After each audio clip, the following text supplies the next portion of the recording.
This is Trophy Gold, the Temple of 1,000 Swords. Happily, this has turned out to be a continuation of another playlist on my channel, which is Sleeping Place of the Feathered Swine. You don't need to know anything about that one to enjoy this one or to play in this one if you weren't in that one. However, that said, if you want to see the origins, I suppose, of several of these characters, you should definitely go watch that one. It's also just very good. I think it's probably one of the better demonstrations of OSR play. So I'll just throw that out there. And so if you want to go get a good look at that, you should do, or get a good sense of that, you should go watch it. It's really good. Let's begin with introductions. When I call on you, please say your name, your pronouns, and anything else you would like for viewers of the video to know about you. I will start though. My name is Jason. I use he, they. I am the co-publisher of Trophy, and I have written a lot of stuff for Trophy as well. I also run a podcast called Fear of a Black Dragon, where we analyze and discuss old school adventure modules, and Temple of 1,000 Swords will eventually be on that program, which is why we're doing this, so I can play it first. Let's go over to, so we have 4 returning characters today, 4 returning players.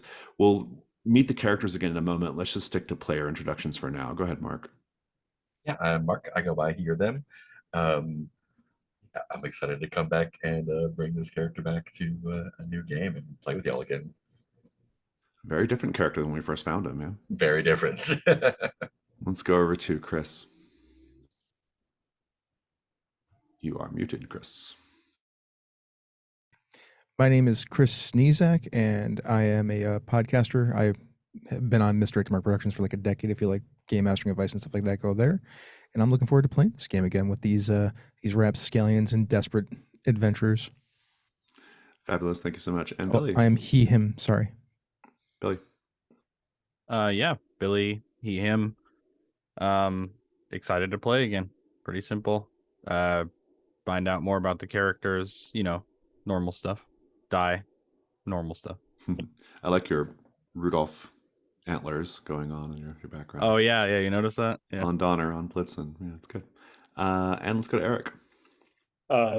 I'm Eric he, him, and I don't know, I play role-playing games. I have a couple of hacks of Forged in the Dark that you can find on itch.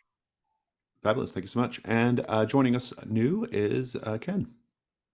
I'm Ken. My pronouns are he, him. I have played a lot of Trophy Dark, but this is my first time playing Trophy Gold, and I'm playing a barber surgeon master Riven today, so I'm very excited.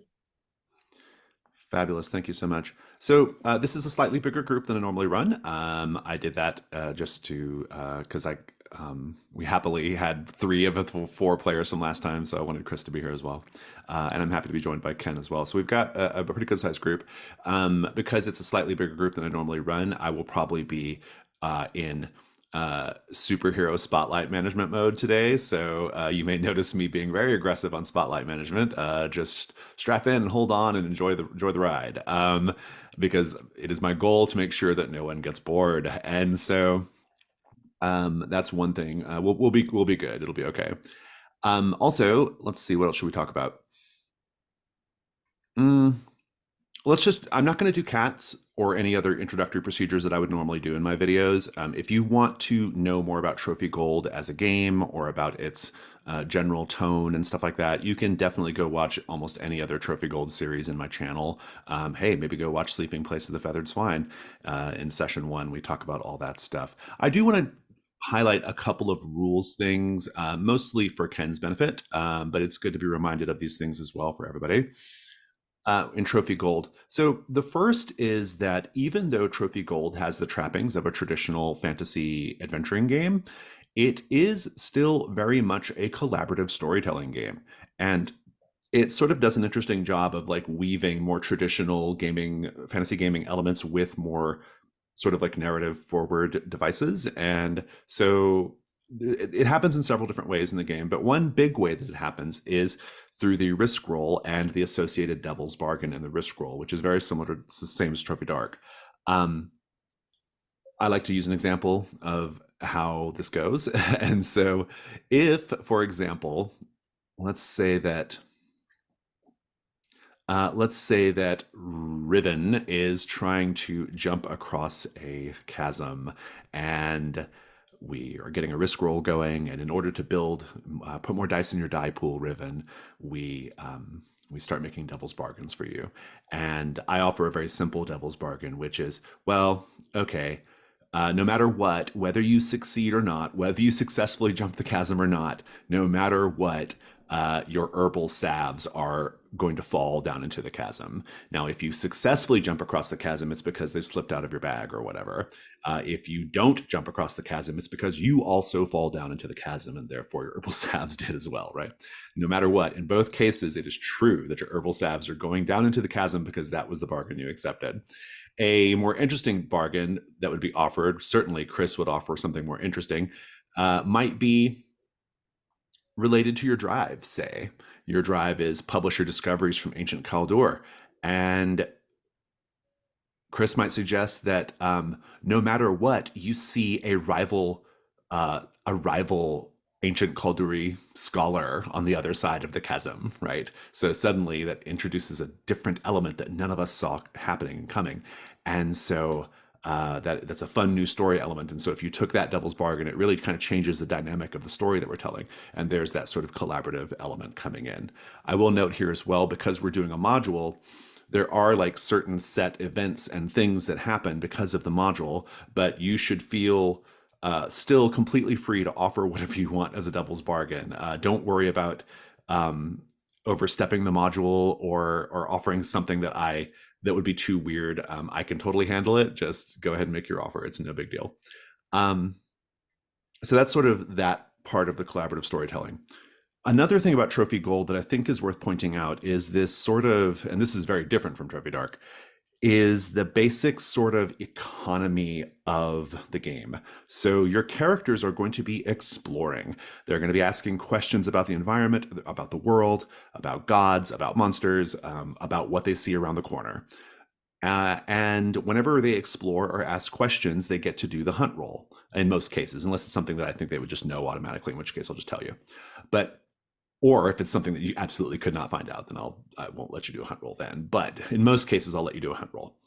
When you do a hunt roll, there's only two things being adjudicated on a hunt roll: whether you get a special currency called a hunt token, and whether you encounter something terrible.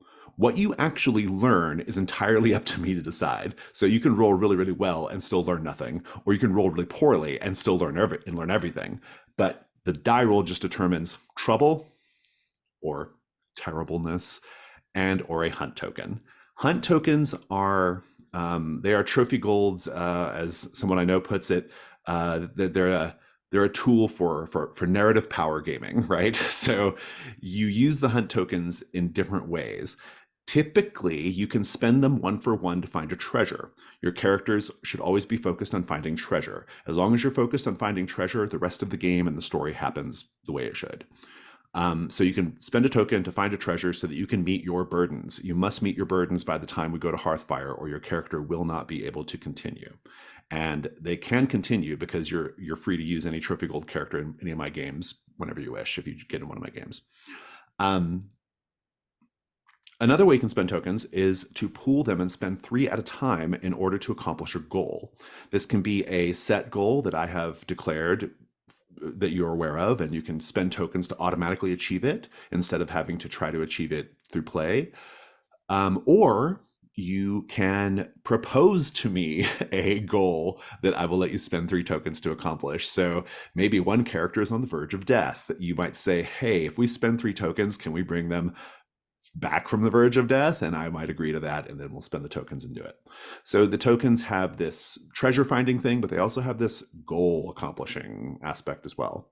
Now, having said all that, Temple of 1000 Swords, I have written a special rule into it that has an effect on how you spend your hunt tokens, more to be revealed later.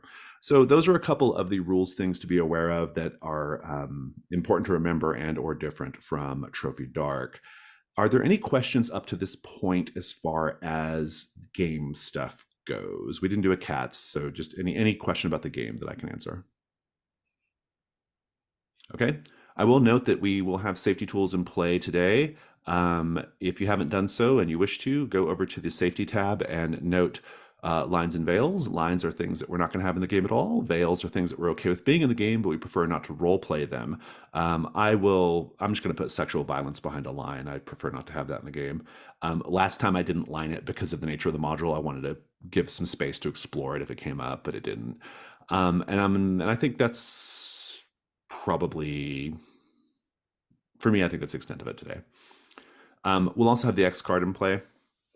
If something happens in the game that you find to be uncomfortable in an unfun way, you can X card it, and I'll stop play and figure out what we need to change.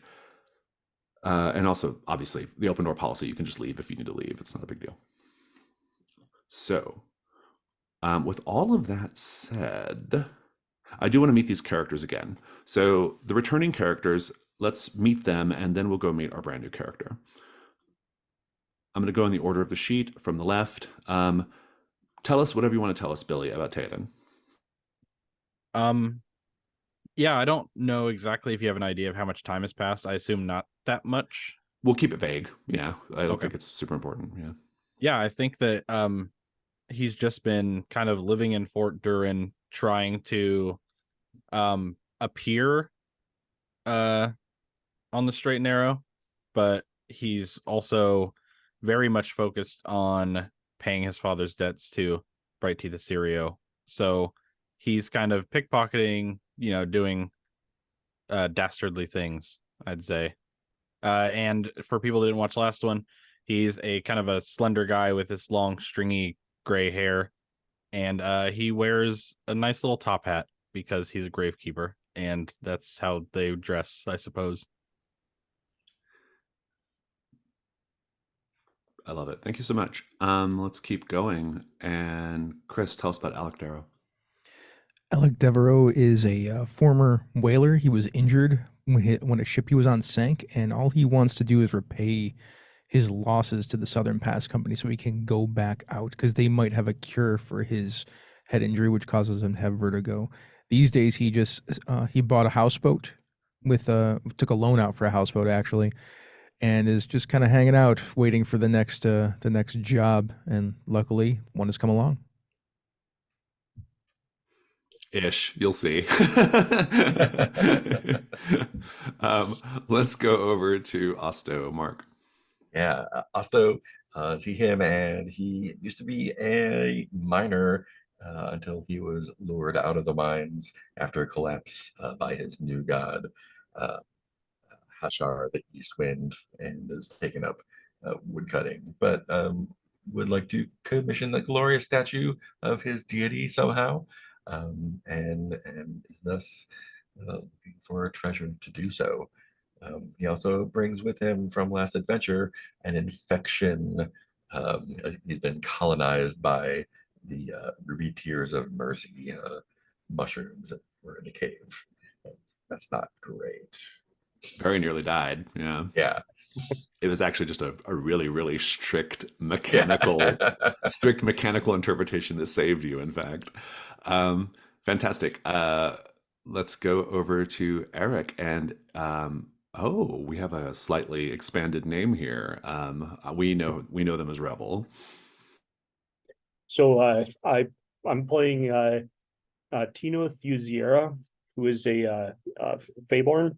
And has a couple of years ago was unmasked, so no longer goes by that name, and picked Revel because that's sort of like being called Smith in this world, apparently. And he's makes his living, or had make his living, as a smuggler, and his goal in adventuring is to try and become part of the Swirling Court. Fantastic. Thank you. Even though there are returning characters here, if you're watching this video, you do still get 2 squares on your Trophy Gold bingo card for having an Osto and a Revel in the game. So very good. Okay, let's meet our brand new character, who is Riven. Now here, Ken, when you tell us about your character, you can tell us anything you know up to this point. If you have a good sense of what their drive means, then by all means tell us. But it's okay if you don't, because we can discover that as we play. But I definitely want to know your occupation, your background, your drive, and if you have a ritual, one or more rituals, you're free to tell us about that as well. So do tell us about your character, Riven. Riven is a rather aged barber surgeon who has a spotty track record at best, was drummed out of the Southern Pass Company for killing more patients than saving them, but has done some amazing research in his administrations with the art of amputation, and seeks some of the ancient lore from Lost Kaldur, that he might round out his legacy and leave a mark showing those who've spurned his ministrations over the years that he is a master of his craft. So I'm thinking that this might be his last hurrah as he teams up with this band of wayward adventurers. I love it. Will hopefully be able to apply his trade, maybe even save one or two. I love it. We love a misunderstood surgeon innovator, surgery innovator in fantasy settings. His rituals, sorry, I was going to say his rituals at drain and siphon. I tried to get things that would be close to dealing with the humors of the body, and somehow drawing out poisons and maladies. I love it. I noticed you didn't take any armor. I highly recommend it because you will not last long. So 1 is good, 2 is better, and you can write the armor in such a way that it's not like actual literal armor. Like, for example, I've known people to have like armor that was their collection of books on their back, or whatever, or things like that, right? It doesn't have to be like literal armor, but I recommend for mechanical purposes having at least 1, or your character will be in really dire straits really fast. So will that add to my burdens as well? If I do that, it does. Yeah. Each piece of armor adds 1 to your burdens. Yeah. Yeah, no problem. Thanks for the advice. You bet. Well, this is interesting. So Alec and Riven, since you both have a connection to the Southern Pass Company, is it possible that this is how Riven joined the group? Like, do you know each other? Why not? Sure. Alec, any thoughts on Absolutely. that? Okay, We good. totally know each other. I just didn't realize that he was a con artist until today. You might have some of Master Riven's scars. Exactly. We will. Oh, Riven. Sorry, wrong character.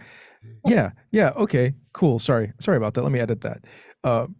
I knew Riven. I'm like, man, we could really, after seeing what happened to Osto, I'm like, I should probably find somebody that can heal somebody. And I found Riven at a bar somewhere, probably.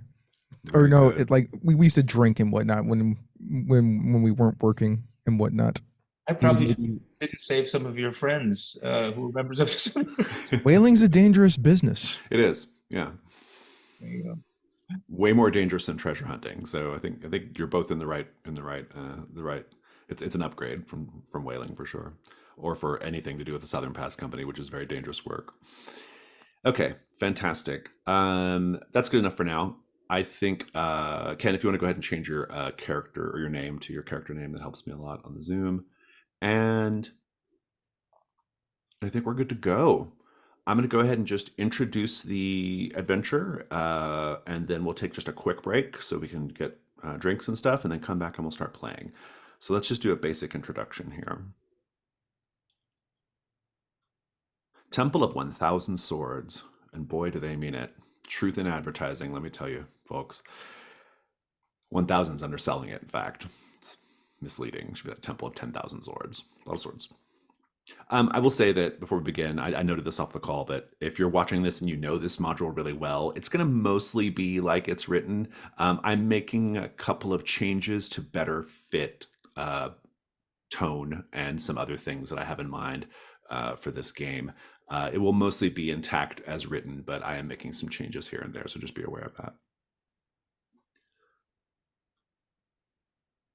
You often find yourselves chasing down rumors of treasure. This is what treasure hunters are wont to do. And you equally often find yourselves out in the wilderness for weeks at a time, having not found 2 copper coins to rub together, and on the verge of complete and total financial ruin. You have indeed been out for a while, not finding any treasure, not finding any antiquities or relics or, you know, crumbled magical castles or graves to rob, just nothing. And it's not looking good. The meager things that you have been able to scrape together that you could sell back in Fort Durin, they now have to be split 5 ways instead of 4. So, yeah. But as before, when you stumbled onto the cave where the feathered swine sleeps, you are stumbling into an opportunity again here. This is how you do. A little hamlet, the name is unimportant. A little hamlet has a problem, a very strange problem. They show it to you. The reeve of the hamlet, which is kind of like the leader, the mayor, or whatever, they take you to the stream that feeds the hamlet and is part of their commerce and agriculture, and they show you how the waters have slowed considerably. That's because the stream is absolutely glutted with swords. Hundreds of swords piled up in the stream bed, causing the water to flow quite slowly, and it's also a danger. The reeve informs you that a number of stupid children have been injured by these swords, and this just can't keep going like this. And so they have hired you to get to the bottom of what's going on here. He says even, like, these swords aren't even useful. They're all rusted. I can't even, like, we can't do anything with them. They're just here, and there's so many of them. And so he's paying you all an incredibly small amount of money to go upstream and find out where all these goddamn swords are coming from and report back. In exchange for this duty, he will pay you a small sack of silver, which is worth 1 gold, which is roughly 1/5 of what one of you needs before you can go back to Fort Durin. If you can identify and indeed eliminate or otherwise resolve the situation, then they'll pay you a little bit more. A chest of silver worth 3 gold in game terms. Still not enough, but better. But of course, there might be other things to find. There might be other things to that can supplement your efforts here, monetarily speaking. And so you do go upstream. And you eventually find yourself in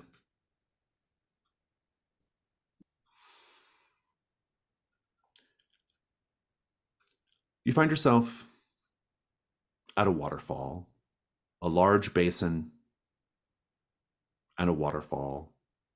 The basin choked with rusted swords, so many swords.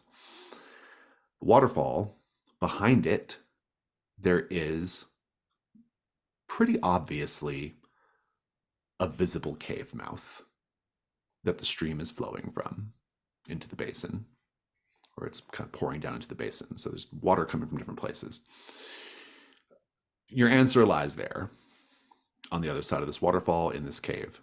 Straightforward enough. This is also your first set goal, which is to safely get to the other side of the waterfall. I say safely because there's no way on foot to get to the other side of the waterfall, and the water is choked with a bunch of rusted swords. And so this is your first problem. I also want to reveal to you a special rule that will be in play during Temple of 1000 Swords. Normally, you can spend 1 hunt token to find a treasure. You can still spend a hunt token to find a treasure, but that treasure will be a sword. And there's a really strong chance that the sword has no intrinsic value. And so it might just be a wasted token. It'll be interesting, but it may not have any value. I will be rolling on a gigantic table of swords if you decide you want to go rummaging at any time, rummaging through swords to find a sword, an interesting one. Now, having said that, if you spend 2 tokens, I will roll on the table 3 times and pick the one that I deem to be the most useful or valuable. And so 1 token, you're really taking your chances. 2 tokens, you got a better chance of finding something that's actually worth having. That is all spending tokens for treasure gets you. There is no finding of other types of treasure. Indeed, if you kill a monster in the forthcoming dungeon, you will get rolls on the sword table as their value. So I hope you like swords, because you're probably going to end up with a lot of them by the end of this. And so, with all of that said, if there are no other questions, we will take a 3-minute break, go get some water, come back, and begin our exploration. Be thinking of how to get across that water basin.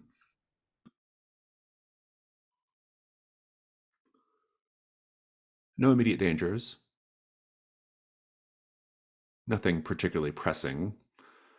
There's no rush. But there's a large basin of water filled with swords, on the other side of which is a waterfall and a cave, and you need to get over to it if you're going to find out what's going on here.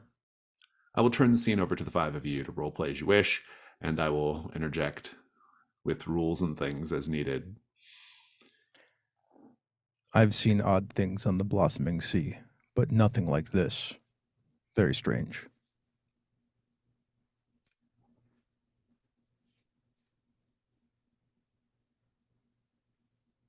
We cannot hear you, Revel.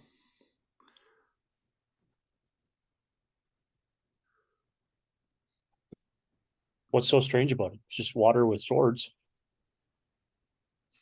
That doesn't mark you as odd. Not particularly. How should we get across? I have rope. I have a grappling hook we can use. Seems that we have a Somebody- plan. I If also somebody have a feels grappling hook. particularly Yeah. strong enough to throw it across the way. I will be happy to huck it. It is my primary job on the ship to huck spears, whaling spears. So I will huck the grappling hook. Well, let me make sure I understand what we're planning here. Are you going to anchor the rope to the other side and then what, like hand over fist? Like you're gonna like do it high and then scrabble over it, or are you gonna like do something else? Yeah, I think that's the plan, everybody. Tell me if I'm wrong. The goal is to get to the other, inside the waterfall or the other side of the waterfall? The other side of the waterfall is where the Yeah. cave is. Yeah. Yeah, we'll do that. Like that's the plan. Is the walking through the waterfall looks terribly treacherous? Is that the Walking through the basin of water is the treacherous part because it's filled with swords. of course.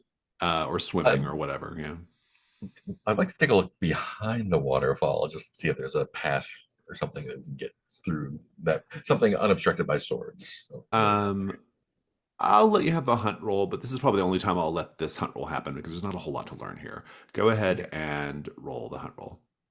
One dice just because, and another die if you have a skill or piece of equipment that's helping you. paths. Yeah. Oh, yeah, I'll take that. Yeah. 2 dice. And I shared a link to the die roller in the chat if anybody needs that. That's a 2. 2. You encounter something terrible. I will tell you that you do indeed see a small shelf of rock on the other side of the waterfall. So there is a place to stand there. There's even a little bit of an overhang. So the idea of anchoring to the overhang and then hand over handing your way over the water is a perfectly sound one. The terrible thing you encounter is at the top of the waterfall, there's like a cliff, and at the top of the cliff, there is a small boy, we'll say, probably like 12 years old, and he's pointing menacingly down at you all, and he says, "Beware the duck eaters! Beware!" And then he runs off. Child, truly terrible. I'll look at whoever's close to me and say, glad I'm not a duck. Yeah, sounds like a bad day to be a duck. Is there any way to climb up the cliff and cross it from above? Sure. Maybe grappling up that way might be less treacherous. or more. I'm open to that suggestion. By the way, friend, who? Oh my God, Osto, your burns healed terribly. Yeah, I didn't realize oh, it was you this entire time. it was. Yeah, thank you, Rebel. You're welcome. I think that just surviving is a miraculous feat. So I'm glad to Impressive. see you here. You'll laugh about it in a few years. Oh, I'm laughing now. I So think I'm- if someone, if we want to spend a grappling hook and rope and basically leave it there, leave it in place so that you can enter and exit the cave in whatever way you choose to do it. I think probably maybe going to the cliff and climbing down is maybe the most direct way of doing it. Then I'll let you do it for free. I don't need you die rolls. If you just want to, if people just want to give up the equipment, I'm happy to just let you succeed. Yeah, I'll spend my rope. I put my grappling hook and rope in my found equipment last time, so either way works. You Glad can to- keep your rope and just use your grappling hook. I'll Sweet. use my rope. Team, I go will team make us. a note. As we're doing some like, good job, crew. I mean, party or whatever we're called. I don't quite have the lingo yet. Gang, I think is what we are right now. So, assuming that we're not going to roll, I'm gonna ask if I can look at the grapple hook, and then I'm just gonna kind of flip it in the air and use my mage hand to take it up to a good anchor. Oh, yeah, that's even more efficient. I like it. Yeah, you'll be able to do this. You'll be able to secure the rope. As long as one person is able to like toss the rope over to the others, you'll be able to clamber over to the cave entrance, no trouble. I will tell you, as you get to the little shelf of rock in front of the cave mouth, you will see piles of masticated duck parts and other waterfowl parts on the shelf of rock. So that's just something to be aware of. The little boy wasn't completely mad. He was indeed warning you about something called the duck eaters, and it seems to be a bit of truth to it. So what's next? You're all there in the cave. There is a corridor that goes. The corridor is filled with running water, filled with swords. Swords, yeah. Yeah. Is that even a question? Yeah. Masticated duck parts. And masticated duck parts. Yes, exactly. Yeah, I Seven think part. that Theoden will kind of start kicking around, like walking down the thing, but kicking around the swords, seeing if any of them are not particularly destroyed or rusted. Okay. You can do a hunt roll if you are going to. You have to go really slowly so you don't injure yourself on the swords, but you can Yeah. sort of slowly plod your way through the hall. And I don't really know kind of about another skill, so I think I'll just do one die. Okay. I just don't see a way to, Hmm. work with anything. I got a 3. You encounter something terrible. You are walking down this corridor. Or not really walking. That's really overstating the case. You are carefully, clumsily making your way down the corridor. Is everyone following, or are we just letting Theoden go ahead for a bit? Yeah. We're going. I'm following. Riven? So Rebel will kind of pause a little bit and then leave a gap between everyone else, and then follow. Riven, are you going in? I would think I'm the slowest of the group and probably the last off the rope just because of my age. Yeah, fair enough. Maybe Revel's helping you get off the rope. Yeah. I have great confidence in you intrepid adventurers. You were able to secure our entrance that the mad child seemed to be able to have achieved on his own. I'm sure that I will be able to follow along here safely in your stead. Maybe not so mad. Look at the bones. helpful, really. Yes, although I think perhaps rust poisoning from one of these indelicately left behind sword blades. I assume it's dark in this cave, so I'm going to pull out a torch. Very good. You can It's tell not a me if very I'm long. wrong. It's not a very long. I mean, there's probably enough daylight to get you about halfway through it, but a torch will be good. Teodan, you encounter something terrible. You're in the lead, Teodan. And you're stepping weirdly, awkwardly, slowly through this corridor, which is about, it's not that long. It's probably less than 100 feet. But it feels much longer because it's so slow going. When you step a little indelicately on a tension rope, you quickly are able to assess the situation and see that the rope is connected to a bunch of swords hanging, ready to clatter and make noise. Your boot is in the exact right spot to prevent them from clattering, but it's pretty awkward. And so, are you going to try to avoid this sound trap from going off and alerting clearly the duck eaters that are inside? Yeah, I think that he'll kind of try to freeze in place the best he can and like wave to somebody, do the hand signal thing, point to the trap, point to his foot. But yeah, he definitely would rather that not happen. So that's good. What might you do to try to prevent the trap from springing?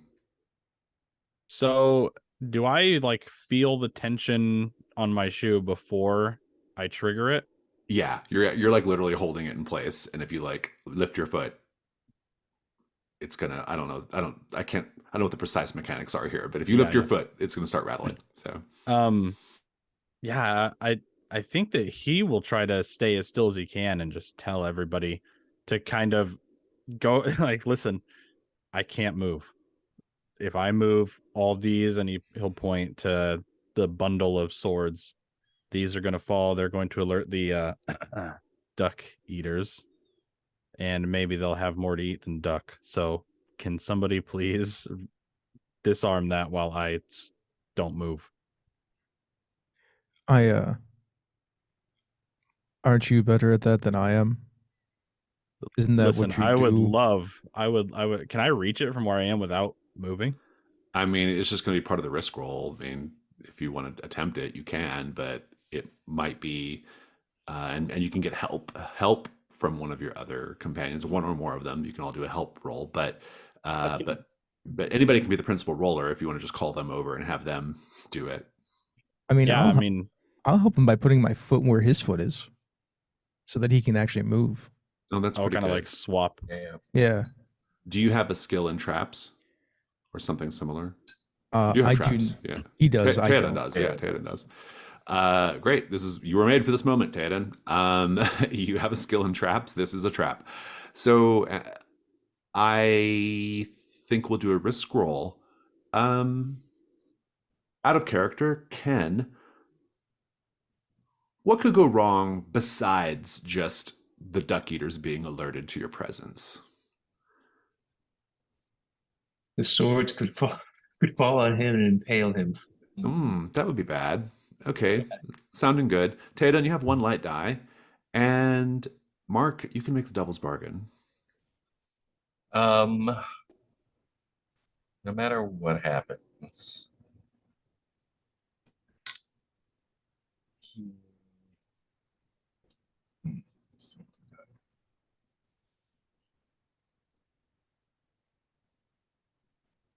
no matter what happens, we hear someone following us into the cave.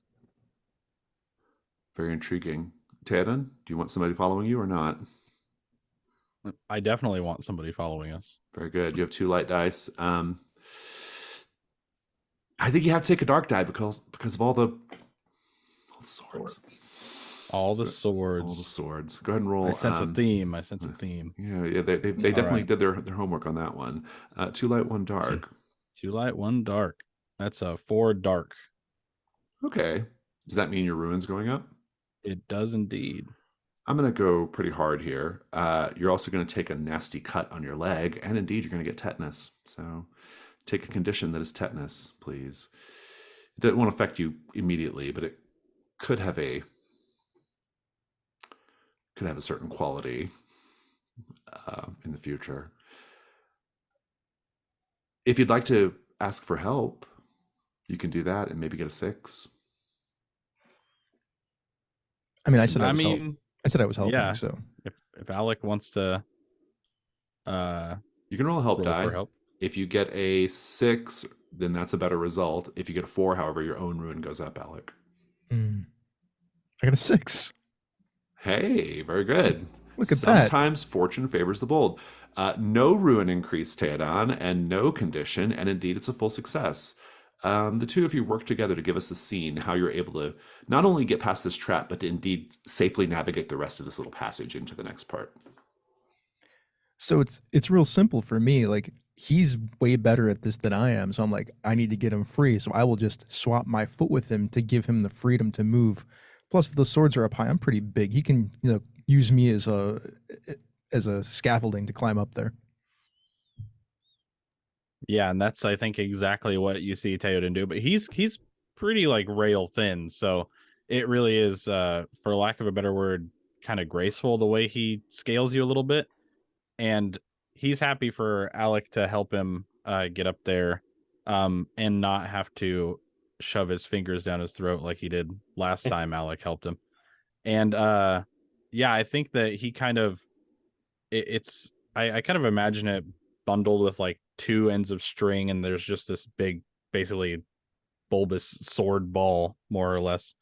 And so he kind of like cuts one end and does his best to hold the swords, and will kind of scale down you with a basically a bundle of swords over his shoulder, and very, very gently put them down and usher everybody forward after that. Tell you what, I'll give you a free roll on the swords table. Ooh. Something you find in the bundle of swords, something other than just a rusty piece of junk. Although it could still be piece of junk, just not a rusty piece of junk. You're going to need to roll a D100 for me. If you have access to an online die roller or similar, that would be great. Do you mind if I just roll on my table in front of me? You absolutely can just roll regular old dice. Yep. That is a 98. A 98. That feels like it should be really good. We'll see. It is really good, actually. You got one of the really good ones. The little bundle, you'll notice as you're taking it down, the bundle of swords actually has an internal glow to it. And when you undo the bundle of swords, you find that while the vast majority of them, indeed all of them, but this one, are rusted junk, this sword is not. It actually gives off as much light as a torch. Very valuable. Quite a good find. It's a magic item. Its inherent value, though, it could be sold for an incredible amount of money, probably, to other adventurers if you were to sell it. Probably worth 3 gold, even. So the scores are happening already. You're barely 1 corridor into it, and no duck eaters in sight. Let's check in with Riven, Osto, and Revel. So as they're kind of securing that, the 3 of you can be clambering into what the corridor connects up to, which is it's a large vestibule, essentially, for a larger structure that you're entering into. The vestibule has vaulted ceilings, enormous Doric pillars, the echoing sounds of water all around. The chamber itself, I would say, is probably, it's quite big in dimension, like 80 feet by 80 feet, and then these enormous vaulted ceilings. And on the other side, the far side of it from where you enter, there is a massive statue of an armored figure, a god perhaps, or a great warrior. A sword-choked stream flows from east to west. The statue is in the north. There is a dark hallway on the west. I'm going to go to the three of you and ask you what you're each doing, and then we'll figure out what the scenes look like. So, Riven, as you finally stumble into the chamber, what's your first move here? I am trying to discern whether or not there is any pattern to the swords themselves, the age, the design, the history, if there are any runes or iconography that I can glean from it. I like that very much. Do you have a skill that would be helpful here? Deduction, maybe? Deduction, yes. Yeah, I like that. Go ahead and do a hunt roll. We'll come back to you in a moment, but go ahead and do the hunt roll and see how you do. 2 dice. And so just, if I don't know if you ever use this die roller or not, but you just go over and all the rolls are listed, and then you just roll. Yep. You got a 6. That's great. Go ahead and note a hunt roll token on your sheet, and I'll tell you what you find in a moment.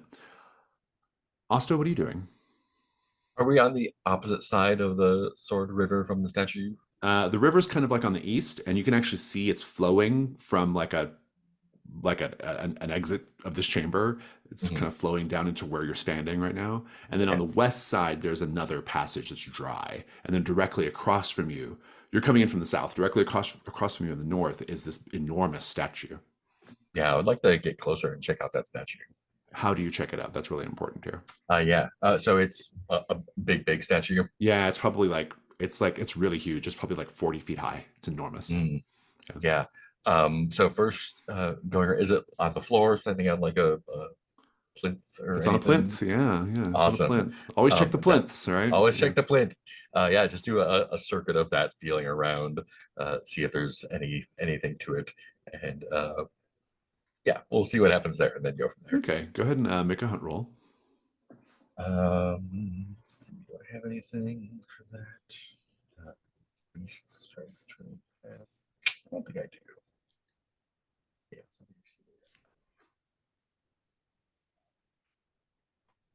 What? What'd you get? 1. A 1. If you have any hunt tokens, you lose them all, and you encounter something terrible, which we'll get to in a moment. Revel, what are you doing? So if I just kind of look to the either the arms of the statue or the head look, actually I don't even know. Is it a human? It's like a warrior, a great warrior, a hero, a god maybe, but like covered in armor and like in one arm, nestled in one arm, propped up against his shoulder, just a bunch of swords. Of course. I'm gonna climb and take a look at the swords at the top. Oh, very interesting. Do you have a skill that will help with the climbing or a piece of equipment? I do. So let's see here. Dexterity. Oh, yeah. Take a 2-die hunt roll. Okay. 5. Fantastic. Take your token. Let's check back in with Riven. So Riven, you got a 6. That's a great result. And you have a token. And I'm going to tell you basically the answer you're looking for. Not the details, but just the basic answer. All of these swords, this incredible number of swords, it is the result of divine power. How do you know that?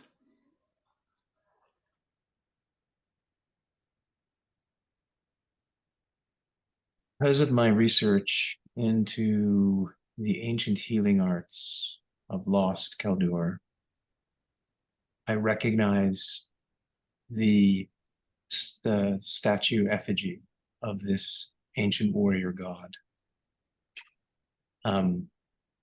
and recognize that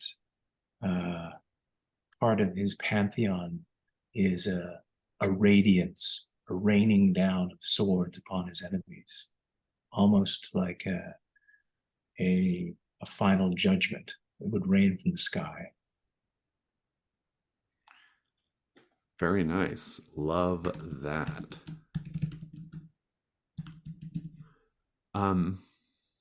Should I and name? you have a token as well. I'll handle the name of the god. Don't worry about that. Revel, you have a token as well.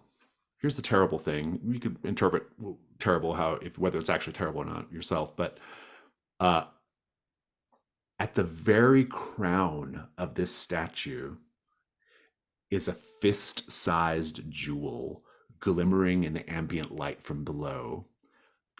Very valuable. But to scale it or to otherwise get a hold of it, you're going to have to do a risk roll of some sort. It's very high up and it's very precarious. But be thinking about that. Okay. Osto, I owe you a very terrible encounter. Couple of things. Osto, you will notice there's someone at the base of the statue, hunkered down, trying to stay hidden in the shadow. They are filthy, covered in rags. Where their beard should be, there are goosebumps sprouting the beginnings of feathers.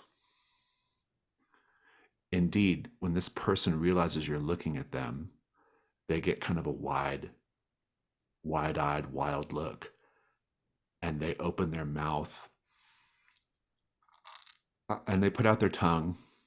And as they do so, you see that the tongue is covered in feathers wet with saliva.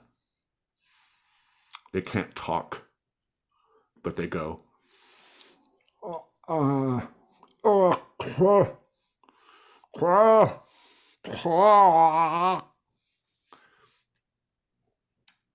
this might be one of the duck eaters. It gets worse. Alec and Theodan, you're the first to notice because you're kind of last in, marveling at this sword, and because you have the best view because of the sword now.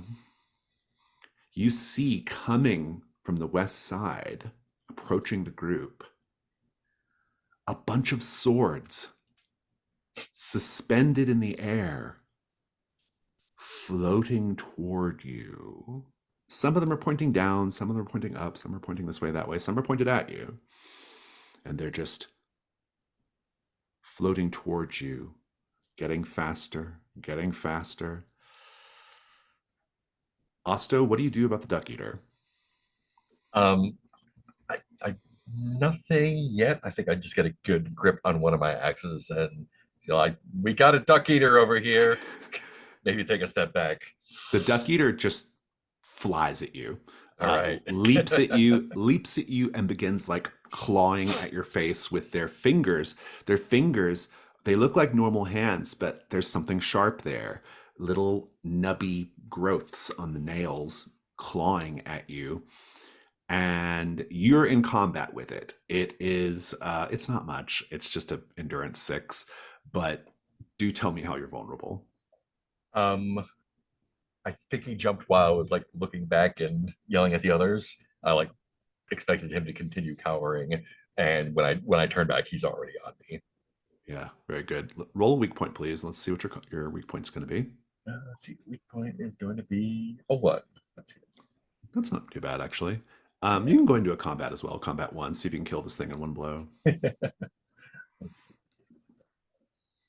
No, but I do take a. You get a hit. Yeah. Start off right. Yeah. Are you gonna take that hit? Or are you gonna mark armor? I think I'm gonna take the hit. Give me this initial burst of combat. What happens here? Yeah. Hand on axe, looking back, turn around, and he just rakes his little nubby duck hands across my face where it already hurts. Revel, you're closest, but unfortunately you're climbing up the statue, and so you can't get down so quickly to help. That doesn't matter. It matters, but not there's other pressing issues like this big cloud of floating swords coming towards the entire group. Riven, I think you're so engrossed in what you're discovering about these swords that you don't even notice the cloud of swords. This is really for Ted and Alec to handle, or to at least react to initially. What do the two of you do?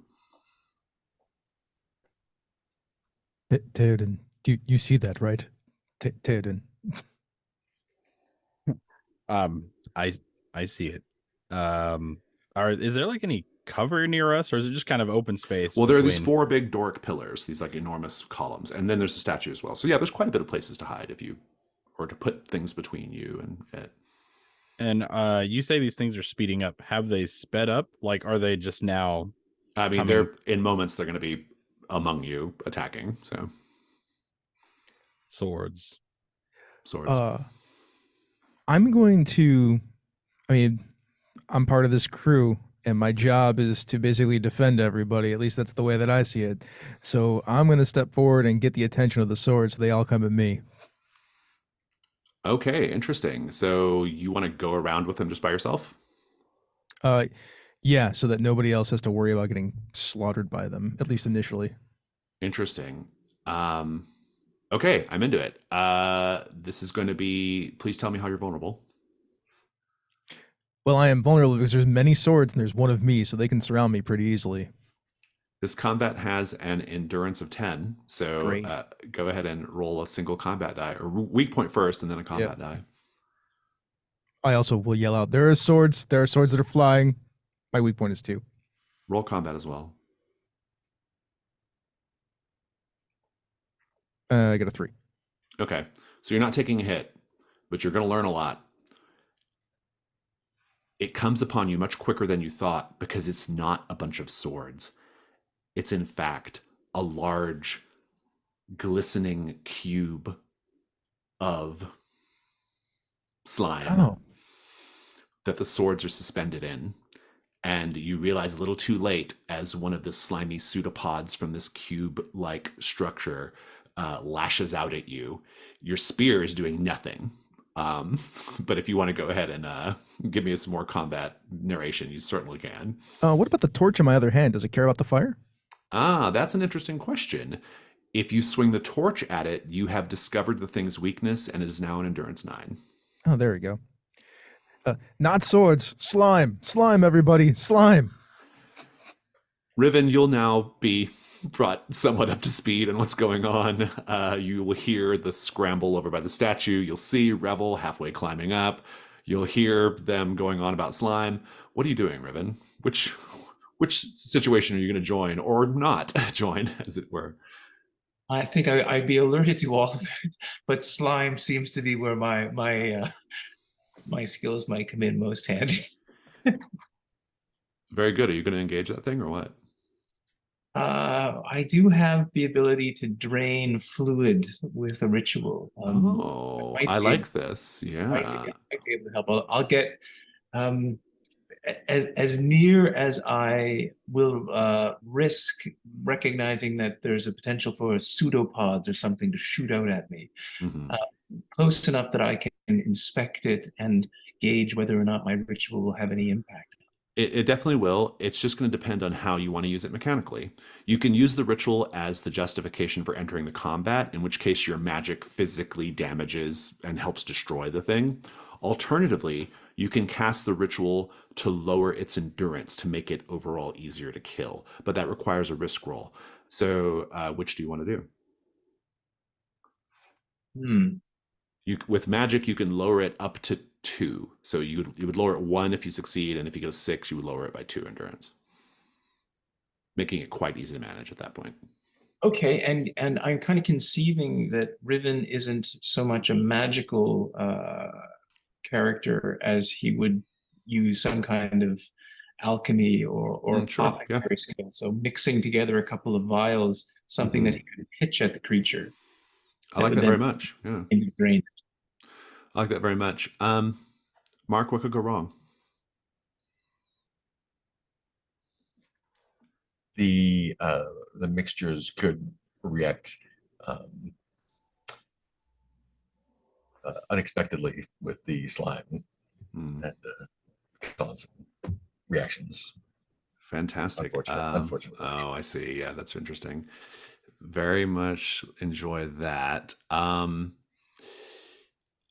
It sounds like you're maybe using something from your supplies here, Riven, to get your light die, or do you have a skill that's going to help you with this? I have a couple of vials that I would use to, I think, mix up whatever herbal ingredients I have. I'm into it. Yeah, I like it a lot. You have one light die, and you'll have to do a dark die because of the ritual, even though it's not strictly speaking magic, or it's, I think it's a type of magic, I suppose. And Billy, you can make the devil's bargain. That is tough. Let's Or see. if anyone has an idea, jump in. Yeah, feel free to jump in until or if I come up with anything else, rather. In his haste, as he's mixing the chemicals to do this, some of it gets on his hands and it burns his hands. Are you okay with that? Sure. You have 2 light dice and 1 dark die. Go ahead and roll risk, 2 light, 1 dark. We're looking for 4 or higher. 6. Look at that. It works great, to great effect. You will lower the creature's endurance down to 7. Go ahead and give me the scene of weakening the creature. What does that look like? Once I get close enough to assure myself that this is something I can actually affect, I pull out a handkerchief and pull it tightly around my face to avoid breathing in any of the caustic chemicals, grab some vials from my backpack and very quickly mix the tincture together, shake it up, and shout out to everyone, "Stand back!" and toss it into the heart of the slime. Fantastic. I want to check in with Revel before we keep going with the slime. Revel, you're halfway up the statue with treasure in your eyes and chaos down below. What are you doing right now? So I see the swords as I see the swords coming into the group towards us. Can I just also say how classically old school D&D this whole scene is? It's like, I mean, up to the point of like climbing a statue to grab a jewel. Like, I mean, it's so, yeah. So yeah, I see that cloud of swords, and as I'm climbing, I just work my way around the backside of the statue, so that the statue is between me and the swords. And Classic Revel behavior. Yeah. And then I keep on climbing. Classic Revel behavior. Let's check in with Osto. Osto, give me a combat 2 on this duck eater. Yeah. Oh yeah. 11. Completely obliterated the duck eater. Go ahead and describe how you destroy it, or otherwise. I think you have to destroy it. Yeah, I think I drop my hand axe from the sudden attack and pull out the war pick and just like, I am not a duck. I am not a duck. Just after the trouble in the other cave, I'm not taking any chance and just smashing it. Narrator voice. It was an interesting beginning to the adventure. Yeah. Fantastic. Alec, the slime is you can see it like dissolving before your eyes. It's still dangerous, but not as dangerous. Theoden, are you going to join the fight as well? Yeah, so I think that he thinks that Alec and him are both gonna like dive for cover, right? So he dives and then he looks across the other pillar, no Alec, and it turns out Alec is fighting. So it was built-in cowardly behavior, but only after he realizes that will he kind of jump out. And I think he wants to I don't know how it works. I know if I keep it after, I have to add a burden, but use that newfound sword that he got to oh yeah, you can totally use it. Yeah. No, it's not okay. It's not a hot sword. It just gives off light. Just light. I figured since he had the torch and he was swinging at it, that me just attacking it might help. Yeah, like distracting it or drawing it away or something. Yeah, I'm into that. Exactly. As long as there's one weapon that can hurt it, the fire counts, and also this tincture that Riven's created. I think you're good to go. So this is going to be, give me your weak point first. How are you vulnerable? I think I'm vulnerable because it's 3, first of all. And I think that Theoden's vulnerable because what he's really doing isn't actually damaging the creature. It can only kind of bring down the creature's ire upon him. Yeah, so he's not really doing anything other than just trying to help. It's alien concept of ire, I suppose. Yes. Theoden, since you're joining the fight anew, you can go ahead and roll the combat. It's going to be a combat 3 now. Looking Perfect. for combat 7 on the 2 highest dice. combat 3.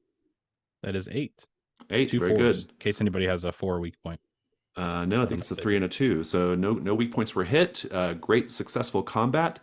Theoden, kick it off. What happens here? Yeah, Theoden jumps out with his what I can only describe as a Lord of the Rings-esque sword that lights up. And he just kind of starts hacking at it, and you see bits coming off, but he's not doing much. Just kind of, tearing little chunks of its own flesh out of it. Just trying to help. And basically kind of really relying on the tincture that he saw splash all over it a minute ago. Alec, finish it off. Yeah, I this is not a thing that could be killed quickly because it's gigantic. So as Theoden comes out and starts harrying it from one side, I just move around the other side, keeping it between the two of us, trying to dodge pseudopods and burning it away as I can until as it's melting from the inside until there's nothing left and it's just a puddle on the ground. Nice. There might be interesting swords to find among these monsters, but for now, but we'll get to that in a moment. Revel, you have forsaken the group for greed, and I respect this greatly. This is going to be a risk roll to acquire the jewel. How are you going to do it? So I'm kind of up maybe by the fairly close to the neck or shoulder area. Is there a place for me to get into like a comfortable kind of stable spot? Sure. Okay.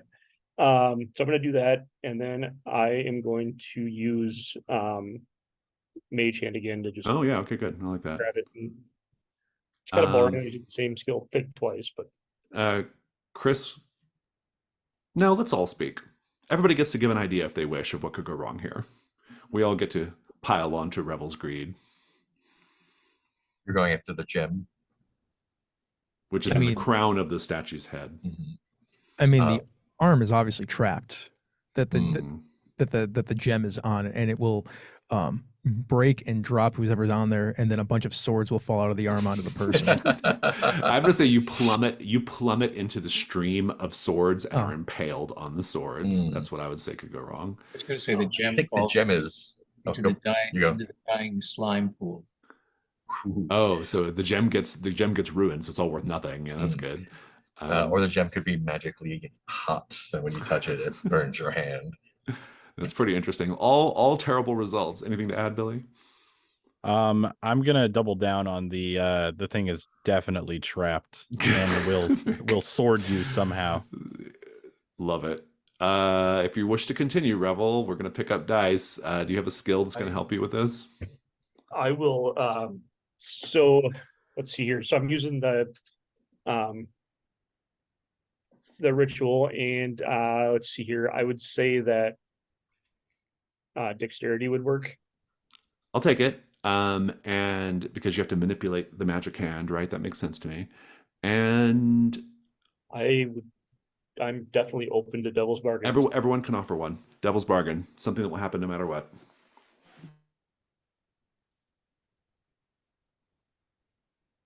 Well, you did kind of mention about using your mage hand a few times. So how about after this, for some reason, next time you try to concentrate on your mage hand, it just will either not obey you or not work at all.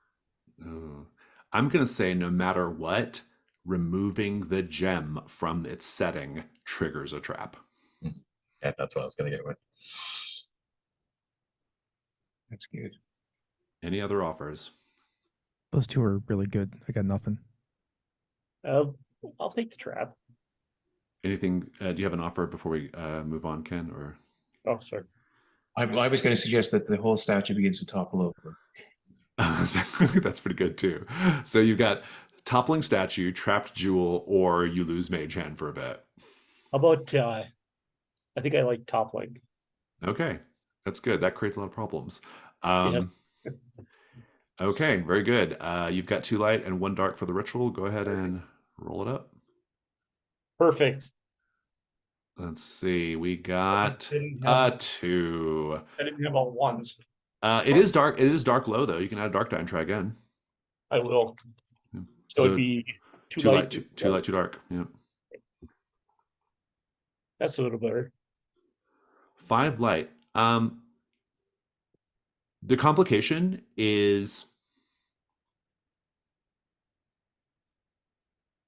the statue is going to land in a way that it imperils one of your fellow treasure hunters you must choose. If you wish to avoid that, you can add a dark die and go for a 6. Oh. Let's see here. Why not? Oops. So that's 2 and 3. 2 and 3, yeah. Oh, I should not have done that. It's a 4 dark, same result, Yep. and indeed, I think your ruin goes up too, doesn't it? Yep. It does. Your ruin goes up because you are going to be falling with toppling statue, and you're going to take a condition of bruised body as well. But Okay. you got the gem though. The gem, I'm gonna ride that statue down like I like planned Legolas. it. Yep, like I planned it. Give me the scene of like what does it look like, the spell or the ritual and the removal of the gem. Give me that. First of all, does somebody have a D4? Oh, I have one handy if you want me to roll one. Yeah. Yeah, sure. I'll roll it for you. I got one. Go. So yeah, I got 4. the gem. You got a 4. Okay. So the gem comes off the top pretty easily, and nothing happens. So I bring the gem down to kind of where I was sitting and start like rolling it around and things, looking at it, and as I kind of go to grab it and put it in my satchel, the statue starts to rumble and sway a little bit, and then sway a little bit more. So I kind of quickly stand up and grab a hold of something and kind of just take a surf down with it. And I notice as it's going down, it's kind of aimed toward Riven. So I do try to yell out to him, but it's more of a general conversation type voice, not really loud. Hey, you should move as you go flying down. Hey, Riven. That's good. Before we move on from that, I will tell you that the gem is worth 3 gold. It's really valuable. So score. Riven, you can see this enormous god or avatar or whatever it is statue slowly enough to where you can react, but it's definitely teetering and about to crash down in the middle of the whole space, and you are right beneath it. Revel has given you the most half-hearted warning imaginable, but it's enough for you to react. And so what do you do? Oh dear!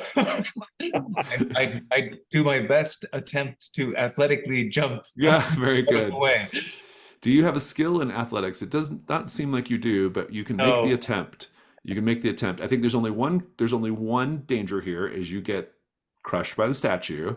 Do you have any other piece of equipment that might help you right now? I do have my staff, which I could use to kind of pole vault a little bit out of the way. I'm into that. Okay, you've got 1 light die. And Chris, you can make the devil's bargain. No matter what, as he tries to pull vault out of the way, his staff gets crushed and is not usable anymore. Crushed staff. Fortunately, there's loads of swords in here for use as a weapon. So I'll take that, sir. Fantastic. You're going to roll 2 light and 1 dark because of the inherent danger of the roll or of the action. There you go. 5 light. I'm going to also give you like a bruised shoulder as you land kind of hard on your shoulder, but otherwise you're good. If you want to avoid the bruise, you can add a dark die and try for a 6, but that's not a terrible outcome. Bruised shoulder's not too bad. Give me the scene. How do you survive? I make my best clumsy attempt using my pole arm or my staff to pole vault out of the way, and years of library and study and not very athletic activity has borne its weight in his poor attempt. So he just narrowly escapes harm, bruising his arthritic shoulder, ruining one of his books in the bargain, and only having his dignity and a bit of his skin to feel like he pulled it out of the fire for that one. Fantastic. And your staff is snapped. So The staff is snapped, and my trust in my companion might have been harmed. it is winnowed. As soon as I can dust myself up, I'll look to him to see if he's injured, because I'll want to see to his care. There is probably some more fallout from an enormous 40-foot tall statue crashing down into the middle of the space. But before we get to that fallout, I do want to take care of whatever you might have gotten off the encounters. So let's start with the Duck Eater Osto. That's going to be a gold 6. Gold 6. Hey, got one. It can be spent for right now for a roll on the table. So give me a D100, someone. 100 is 30. A 30. This is disgusting. You are doing what treasure hunters do, checking out the Duck Eater's body, see if there's something other than a mouthful of feathers sprouting from his tongue, by the way, and other duck bits to find. You notice that this scraggly individual has a surprisingly beautiful and lustrous braid of hair going down his back. And as you examine said braid of hair, you realize that this braid of hair has a sword pommel on it. Indeed, you remove it, and it is a sword that is just a long braid of hair. It's an oddity. It's not worth anything, and it has no function as a sword, but it's weird. What more can you ask for? Maybe something for the household, a little memento of these events. Let's see if there's any special swords inside the slime creature. Alec, you can roll the gold. Gold 7. Nothing. Nothing. All rusted junk swords inside the slime creature. At this point, the statue's crashing down. Revel's barely dodging out of the way, or Riven rather. Revel is, taking a hard tumble off, but otherwise safe. Loud crash from that corridor in the west side of the chamber. There's a reaction to the sound. It's a little deeper in. It's not immediately to your west or to the west, but you can hear people reacting, and you can hear people shouting, "Quack! Quack! Quack!" And we'll take a 5-minute break and come back and do something with this as we come back. Not a lot of time to make a decision here. Statue crashing down. There is a way out of this chamber.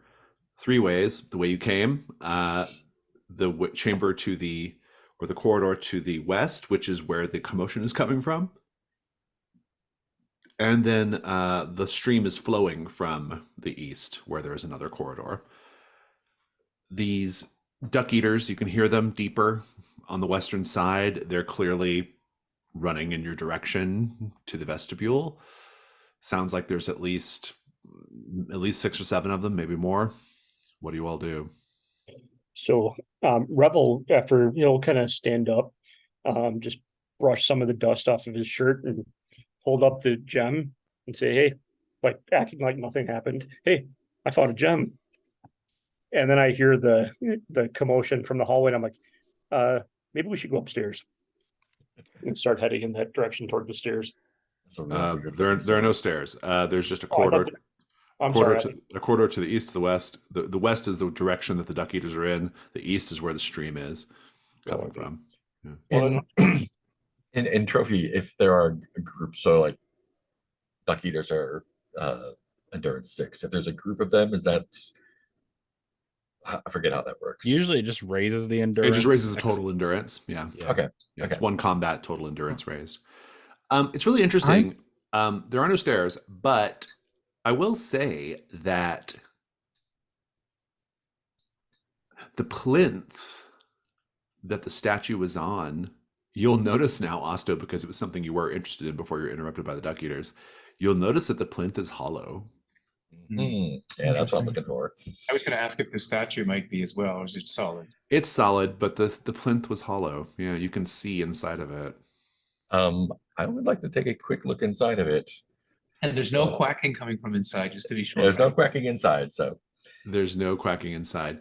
If you look on the other side of the hollow plinth, or in the inside of the hollow plinth, you will see. I'm pulling up my notes really quickly.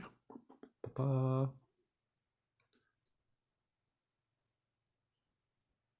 There is a trapdoor on the ground on that side. This statue fell. I'm gonna guess that it broke in some pieces. Hopefully, Did, yeah. I'm gonna get behind one of the pieces that looks like it can block the door and shove it into the doorway. I'm pretty big and strong. I'm gonna look for some help too if someone wants to give me a hand. Yeah, that's going to require some help to get a piece big enough to, and at most you might just be able to slow the duck eaters down. You may not even be able to block them completely. It would be a little too neat and tidy if there was a piece that was big enough to block the passage, but also small enough for you to move. Sure, if I can just funnel them in one at a time, trying to climb over this rock, that'd be I'm into great. that. Yeah, I think slowing them down would be great because it might give you all a chance to, if you want to go down the trapdoor, get the trapdoor open and go down that way, you could, or if you want to navigate the sword-choked stream on the east, you could as well. If you didn't slow them down, I was going to make basically whoever's in the rear have to deal with the duck eaters. So this is a good plan, Alec. If any of your companions wants to help you, that's great. The trapdoor is locked. So if you're trying to get down the trapdoor, somebody with a relevant skill needs to be working on that. I might say do the door thing, take care of the duck eaters, and then at a more leisurely pace, check out the lock and whatnot. Oh, so you want to just like get the duck eaters and take them out one by one? Is that the idea? I guess so, Or yeah. slow them down, I guess, enough to Yeah. maybe they'll turn back when they realize that it's fruitless. Yeah, if it's more than just me fighting them, it should be Yeah. it should be better. Well, I mean, you're all there. I mean, and it Yeah. sounded like Alec was going to try to like put a piece of debris in front Yeah. of the west passage. The trapdoor. Who's dealing with the trapdoor, if anyone? You're muted, Riven. We can't hear you. With my deduction and my shears and scalpels in my bag, I'll do my best to lockpick the trapdoor. So you can be working on that. As long as the duck eaters are successfully slowed down, you'll be able to get access to the trapdoor. I will help Alec with that. That sounds good. So it sounds like Alec and Osto are on duck eater slowing duty. Ted, and what are you doing? I think with his slender frame, he will try to give the illusion of helping push this stone, and then and then also help with his. He's got light now for everybody in case Alec doesn't want to hold his torch anymore. Yeah, that sounds good. Okay, so you're helping with blocking the passage. Revel, what are you doing? So I think this time I'll also help from a little bit further behind, but I'll help Very good. with the duck eaters. This is why I started making Theoden a little bit braver, because Revel kind of took the spot in a perfect way. I love it very much. Alec, you're the principal die roller here. What could go wrong here is, I'm going to keep it pretty simple. Enough of the duck eaters get on the other side of the debris to where you have to fight them. So go ahead and let's take a look at your. Do you have like a skill that would be helpful here? Athletics. I have Perfect. Oh, yeah. Very good. One light die. I rolled a 2. Oh well, no, we're not done yet with the Oh, die sorry. pool. Yeah.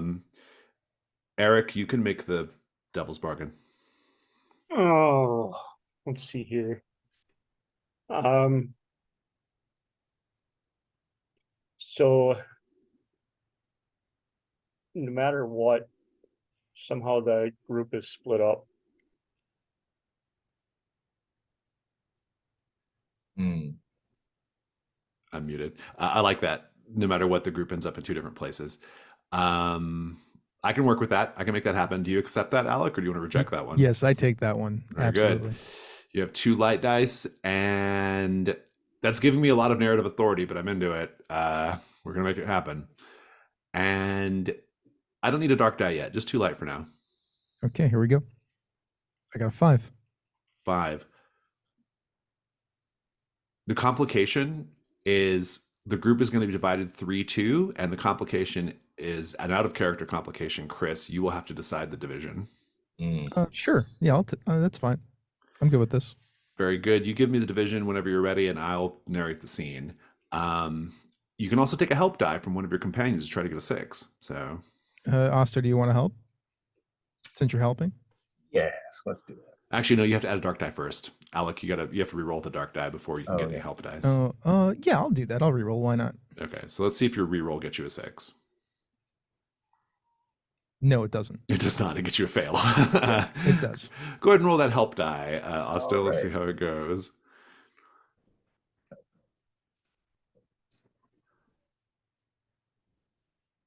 That's a 6. Yeah. There we go. Very good.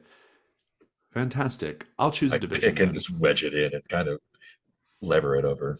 Full success, though. I'm going to let you. Yeah. I mean, I'm going to let you like fully block the duck eaters off long enough for you all to decide what you're going to do. Well, at a certain point, I'm going to react and divide you. But give me the scene. You've got 3 folks helping you here, Alec. What's going on? So I run over and I put my hands on a pretty big piece of stone, and I start trying to push it, but it just won't go. And luckily, Osto comes up next to me, and he's much stronger than I am, actually. I've And got the he leverage. Yep, he starts sliding it and sliding it. We can see these duck eaters, their silhouettes coming down, and it's going quack, quack, quack. There's my start. If you want me to narrate the whole thing, I will, but No, I I can like let someone it. else finish it. It's good. Anybody else wants to chip in with a description? I'm open to it. Go for it. Yeah, I think we managed to like wedge it into place and then grab like some smaller pieces of rubble that Oh, Mark froze for me. kind of like pack in so a little bit more weight. Say that again, Mark. Back. You froze up briefly. Oh. We'll give Mark a chance to unfreeze. Anybody else want to add to the narration? I liked where he was going. I do too. Yeah, I only picked up about half of it though. What do we think was going on there? He was picking up more pieces of rock, and then Theoden can help with me too. We just slam as much stuff into the gaps that are left Yeah. over. Yeah, just kind of scooping up whatever small rubble. Even swords, I'll pick up some swords off the ground and just try to pack things in there. Yeah, there's loads of filler material when it comes to that. Yeah. There we go. There we go. Yeah, we got you now. So basically, you're using loose rocks, rubble, and swords to block the way. So very good. Structural swords. Yes, indeed. That's all happening. I want to check in with Riven because this is where the division's happening. So while everyone is very busy defending us from the duck eaters, Riven makes sure to scoop up some dehydrated corrosive fungal slime into one of his vials, just to keep her safe a little bit later, maybe. You can And add that to your found equipment. I like that. Yes, Yeah. and then works on the trapdoor with his barber scalpels, because what's an extra nick in the scalpel at this point? I'm going to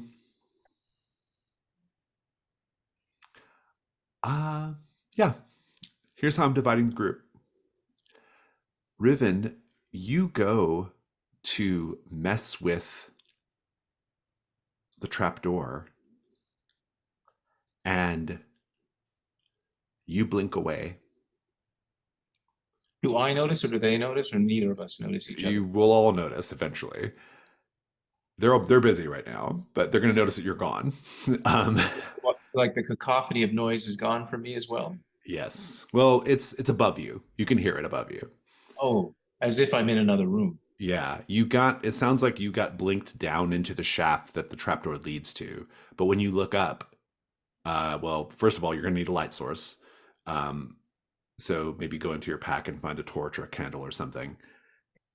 And assuming you do that, you'll notice that there is a ladder. You're at the bottom of it, but the trapdoor is gone. It's just smooth stone. And by the time the group is done wedging the passage closed and getting a breather from the duck eaters, who eventually give up and go away, you go back to the plinth and see that the trapdoor is not there, and neither is Riven. They are both gone. Riven? In this tiny little island of light I have, do I have a sense of the size of the space I'm in? Or do I hear anything else beside the noise above me? You look around. I'll tell you what you see at a glance, but go ahead and make a 2-die hunt roll anyway.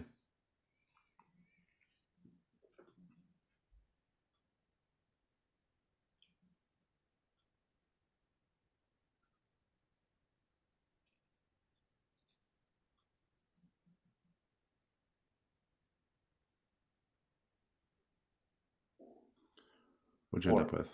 4. Well, the terrible thing is, in some sense, just your situation, right? But you're looking around. The ladder leads down into a pretty small space, only like, I'd say like, it's maybe like a fourth or a fifth of the size of the chamber you were just in. Roughly 20 by 20, something like that. A little square chamber. It's a bedroom. And you know it's a bedroom because there's a bed. Is there anything sleeping in that bed? Not yet. Not currently.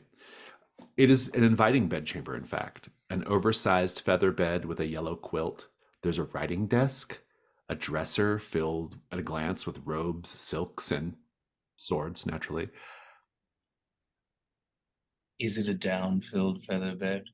It's really comfortable and it's really big, actually. It takes up most of this space. You have just a little bit of walking room and then the spot where the desk is. And there are perfumed candle stumps atop a dresser. And there's an old tobacco pipe as well, which is contributing to the very fine, clubby smell of this chamber. There's also a door. The door is iron and features what appears to be, at a glance, this is the terrible part, an incredibly complex lock mechanism on both sides. Like you can't unlock it from this side. Is both the door and the tobacco pipe also as oversized as the bed? Yes, it's all like quite big. The clothes are big also. Inhumanly big. Like a really big person, like 7 or 8 feet tall. Yeah. Minor giant. My natural curiosity will have me inspect the intricate lock on the door. I won't be able to help myself. We'll come to that in a moment. Let's check in with the rest of the group. Who knows where Riven went? Who knows where the trapdoor went? The duck eaters are gradually, their quacks are getting more faint, and they're going to wander back to wherever they came from. What are you all doing? Let's have the scene. So Yeah, I think we turn around and he's just not there, huh? And no more door. why did you bring him along? First bit of statues tumbling and he leaves us. I think I'd like to like bang on the floor with my pick. Just to Oh, see Riven, you hear the banging. is it just hidden? Did it disappear? Can I pry this up? I guess I could climb up the ladder. They'll hear me if I can hear the banging. I suppose. Yes. Yeah, you can holler back at them. Yeah, Okay. it'll be muffled, like oh, but yeah. Comrades, I'm trapped below the floor. I seem to have triggered some sort of magical artifice in the trap door. I'm in someone's bedchamber. It's a well-appointed bedchamber. See, Revel? He didn't run. He just went somewhere else via magic. Same thing. Well, in any case, yeah, I'll kind of just also start banging a little bit, trying to help Osto. I don't know if you're just going to try to get through this if you can't Yeah, I mean, find anything. if it's just regular stone, then a pick is the perfect tool for that. So I think that's. Do you have a pick? Yeah, I have my war pick. Okay. Just It's a pick with exceptional combat big pick. capability. Yeah. Go crazy on Also, that yeah. stone. You also have many swords you can turn into a. Yes. Yeah, exactly. Use them for wedges. A wedge. Yeah. Okay. If you're just willing to spend the time hammering away at that, I'll let you do it while everybody else is doing something else. Yeah, if the duck eaters don't come back, I think I'll do that. I mean, the duck eaters are kind of stuck for a bit. I think you all like Yeah. block that passage for them and you pretty well. So,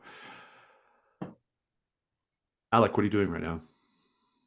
I'm gonna go look after I catch my breath because I'm exhausted after moving that giant stone statue. I'm gonna go look at the eastern passage where the water's coming from. Yeah. Okay. Theoden, what are you doing? So he was kind of helping Osto bang away, and then once Osto brings out the pick, he's like, "Oh yeah, totally, you got this." And so he'll follow Alec with his sword raised for light towards the eastern passage. Good. Osto, what are you doing? I'm still just digging. Rebel? I'm still just following. Good. Osto, since you're by the plinth, you're spending a fair amount of time by it. You will notice now something that did not get noticed before. In the distraction of the jewel and the chaos of the moment,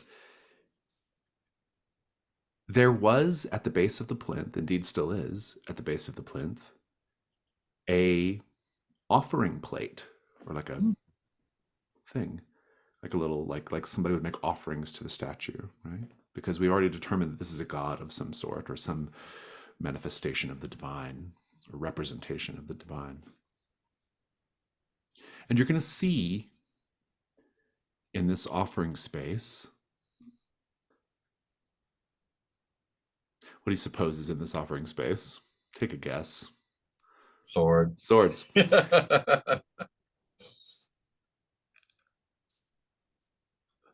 But not just any swords. There are a couple of, they look like they were probably really nice swords at one point, but now they're quite rusted through, laid at the feet of this statue. But also, you see two very unusual looking blades. Unusual because they're not whole swords. They're like pieces of swords. Like if you were to take a sword,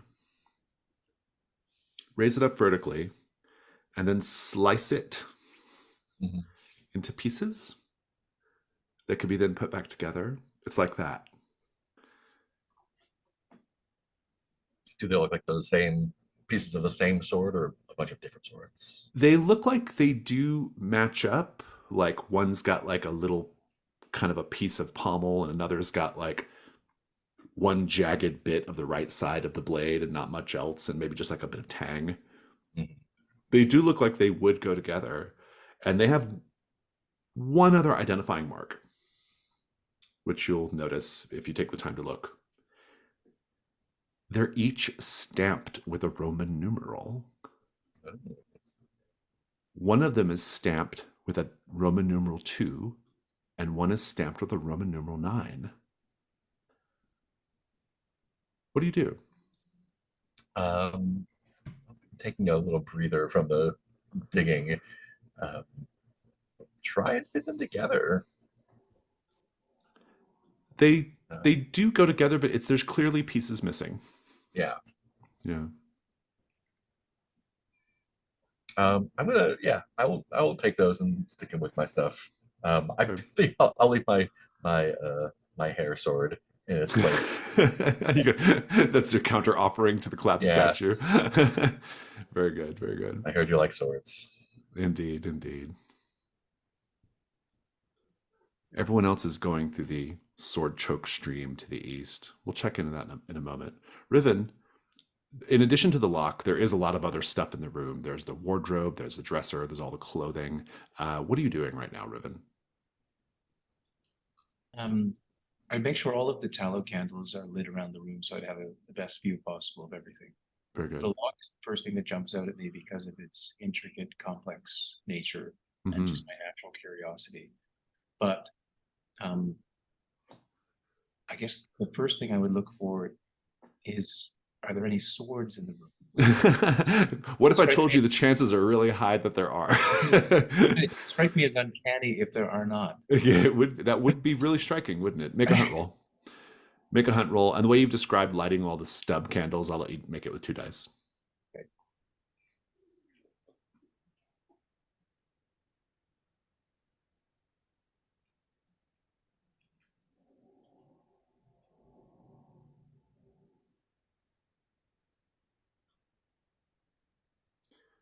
And is that a 4 I'm looking at, or was that your last roll? 6. Oh, 6. Very good. Take a token. At the exact time Osto is finding these demi blades, one marked stamped with a 2, one stamped with a 9, you find amid a pile of silk robes a similar piece, another piece of the blade, stamped with a Roman numeral 4. It's like it wants to be found, though your characters have no conception of that necessarily. Given that my previous investigation of the swords above revealed the ancient nature of them related to the god, is there any connection between either the number 4 or the type of metal used in this blade piece that would be relevant to that myth? I love it. Make a hunt roll. Yeah. If you have a skill in history or myths, I'll let you have 2 dice, but otherwise this is going to be 1 die. Oh, and it's just the 1 die, unfortunately. Okay. And it's 1. You're going to lose all your tokens. Yeah. But I am going to tell you what you know. You remember tales of a powerful but incredibly cursed sword called the 9 of Swords. A weird name because it's just one sword. But it has 9 pieces. And this may well be one of them. And though you don't know it, Osto has 2 more. That goes in the backpack. Indeed, indeed. Let's check in with our stream waiters. So the order was Alec, then Theoden, then Revel? Yep. That is correct. Fantastic. Let me take a little look here, what we want to do. Yeah, so it's a corridor that's basically mirrors the western corridor, except it's choked with water and blades. You don't have to go very far before you get just a little ways down this corridor, and to your right, it opens up into a short corridor and another chamber. But then it keeps going east and then turns sharply to the north. So that's what you see. If you just go into this first room, you're good to go. If you press forward, you will have a new set goal of safely navigating the stream, essentially. So, Alec, you're in the lead. What do you do? I'm going to check this first room that we come to. It's about 10 feet in. You'll have to kind of break off the main stream path to go inside. Do you do that? Yes. Go ahead and make a hunt roll.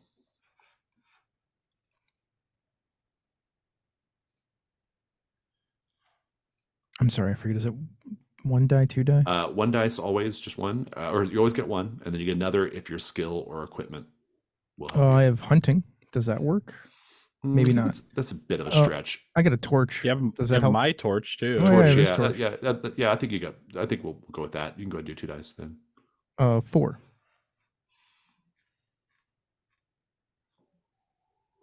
The chamber is about 30 feet by 30 feet square. It's really just a cavern, so it's kind of a rough square. It's dark. It's flooded, dripping. If you wave your torch around, you can see that the bottom of this flooded chamber, it does go down, it's maybe 20 feet deep. The bottom of it, in something of an echo of the last adventure, is covered with oysters, large oysters on the bottom of the chamber. And also, there is down there an incredibly large octopus that seems to be tending to the oysters, perhaps causing them to grit in order to create pearls, if it's a very industrious octopus. What do you do? I love pearls and oysters, so I'm gonna look at Theoden and I'm gonna be like, we could kill this octopus and get the oysters. I bet there's pearls. Oh, yes, yes. I suppose we could. I'm not. I know this may be a shock to you, but I'm not much of an aquatic fellow. So I suppose I'll let you take the lead, but I'll have your back. And he kind of holds up his little glowing sword. Yeah, I am going to pull up my, chop down whaling spear. I'm going to also pull out more rope because I left my rope up top, so I will just go into my backpack equipment and get 64 more feet of rope to tie to my spear because my whaling spear has like the hook on it. And I'm gonna try to kill this octopus to get it out of the way. Oh, very interesting indeed. I think probably the most you'll be able to do is lower its endurance using the ranged weapon rules, but I like it. It's a good plan. Revel, what are you doing in the meantime? I'm gonna watch. Okay, Revel, ever helpful. To be fair, you are in the rear, I suppose. It's a good plan. If it works, you will. I'll let you do a risk roll to lower its endurance because you're eventually going to have to like actually clash with it and fight it to kill it. You're a good shot, but maybe not quite that good. And Can I tell you what my plan is? I'm going to Yeah. do this to get its attention to get it to come towards the surface, and then I'm going to jump on it. yeah, that's great. Yeah, I mean, Okay. however it all plays out in the fiction, you'll lower its endurance by 1 if you succeed. So you're right there, Billy, or Taylor, you're right there. But so I'll ask you, Billy, what could go wrong here? This thing could be bigger than either of us think. I like that. I'll offer the devil's bargain. No matter what, it gets hold of your spear and snaps it. No. Turnabout's foul play or fair play. Yeah, And that's foul play. fair. The answer is no. We know how The I answer feel is about my no. spear. Very good. 1 light for now. You can add a dark if you need to. I got a 6. Hey, very good. You definitely get the thing's attention. And you will notice after you check the spear down there that the octopus is armed with 8 swords. Sorry. Son of a bitch. It propels itself up. So give me the scene of you spearing it, lowering its endurance. What does it look like? I hit it in one of its pseudopods, one of its tentacles, and that's when we see the sword because it drops the one sword and it can't really use that arm. That's when it lowers its endurance, and then it pulls out 7 more. I'm like, uh-oh. Very We good. should have guessed. That thing is flying up. It's going to crash to the surface and go Cuisinart on you with arms full of swords. It is a combat. You've lowered it by 1, so it's a combat. It's endurance 9. I think only the 2 of you can engage with it, unless Revel, you have a weapon that will let you fight over their shoulders. Oh, over their shoulders. I can't Yeah. get to the side at all because I've got a No, whip. So you I've got cannot. a bit of reach, but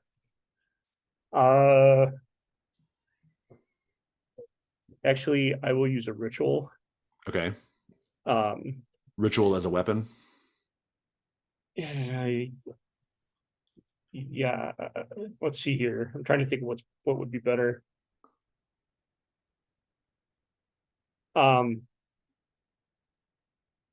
Yeah, as a weapon sounds good. So that puts which ritual are you actually doing, just so we know what the fiction looks like? Carve. So Oh, I'm nice, going. good, yeah, yeah. Yeah, I'm going to try and lop off. An arm or two, yeah, good. Yes. I love it. So everyone, tell me how you're vulnerable. Roll weak point, and let's get this combat going. I am vulnerable because I did not expect there to be 7 sworded armed octopus that's sprinting to the surface as fast as it can.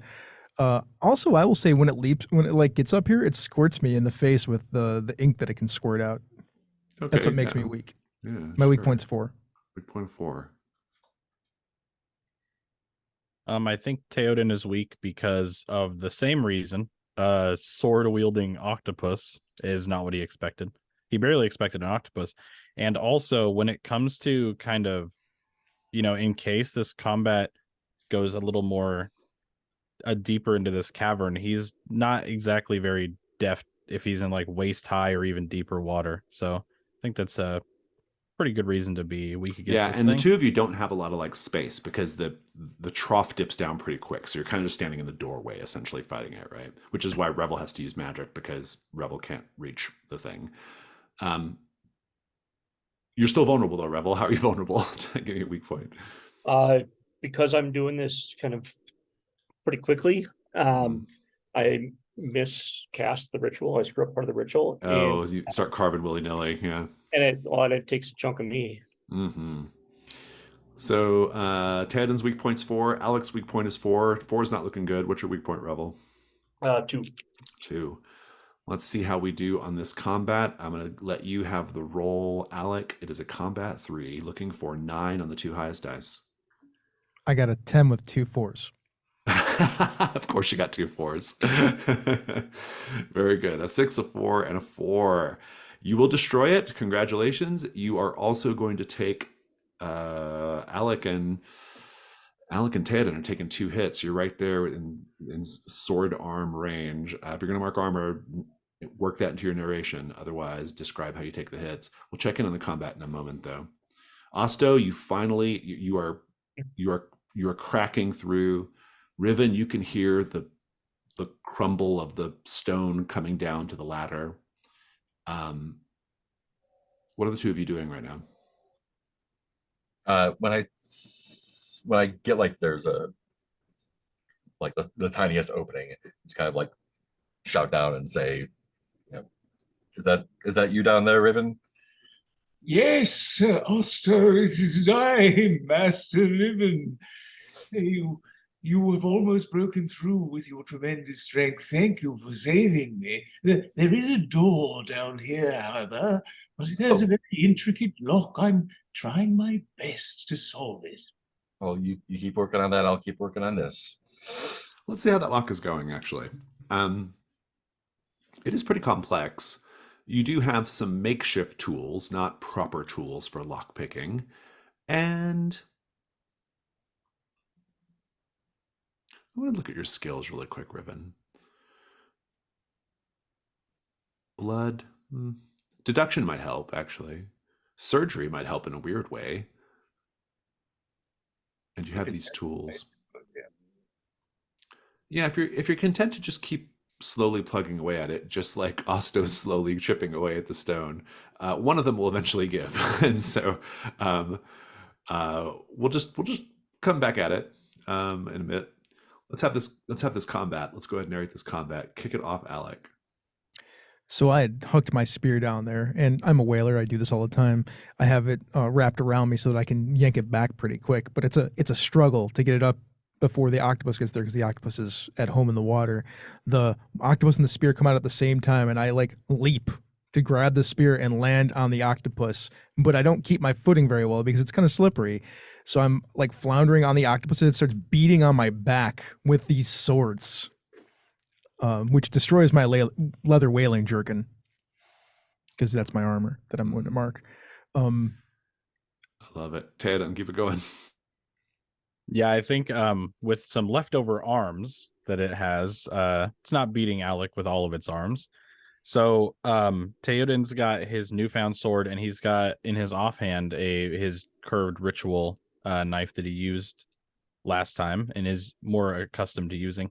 And he's basically holding off one or two of these tentacles as well as he can until they come down on him in his offhand and basically kind of crush the glove and pull the dagger away. So I'll go ahead and get rid of that on my own in narration. And of course, my studded gauntlet gets crushed as well. Luckily, the hand, or at least hopefully, isn't as destroyed. Indeed. Revel, you can carve the thing to oblivion.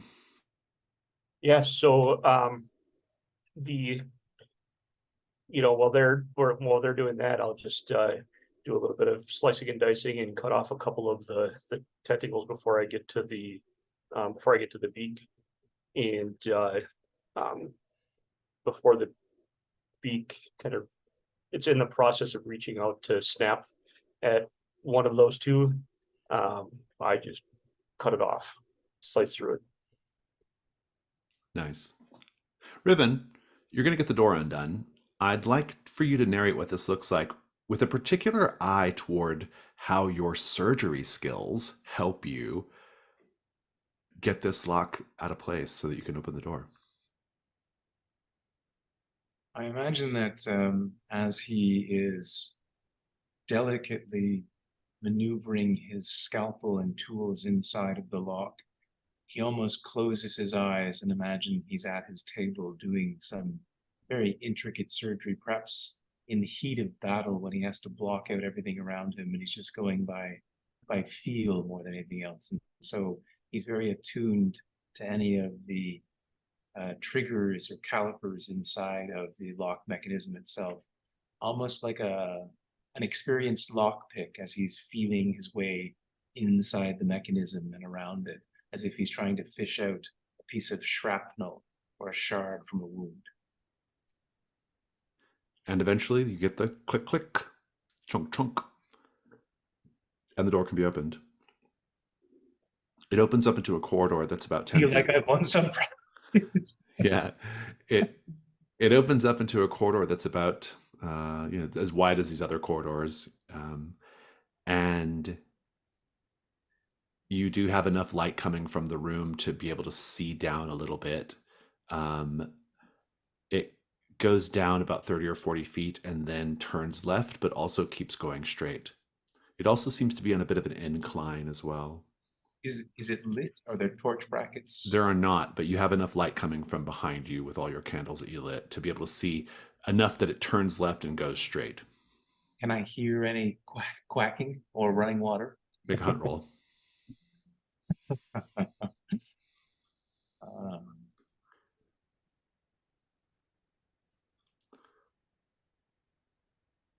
4.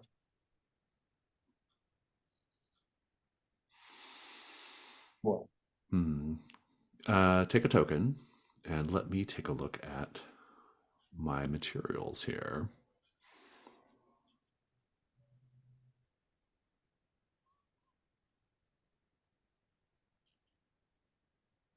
You don't hear any quacking.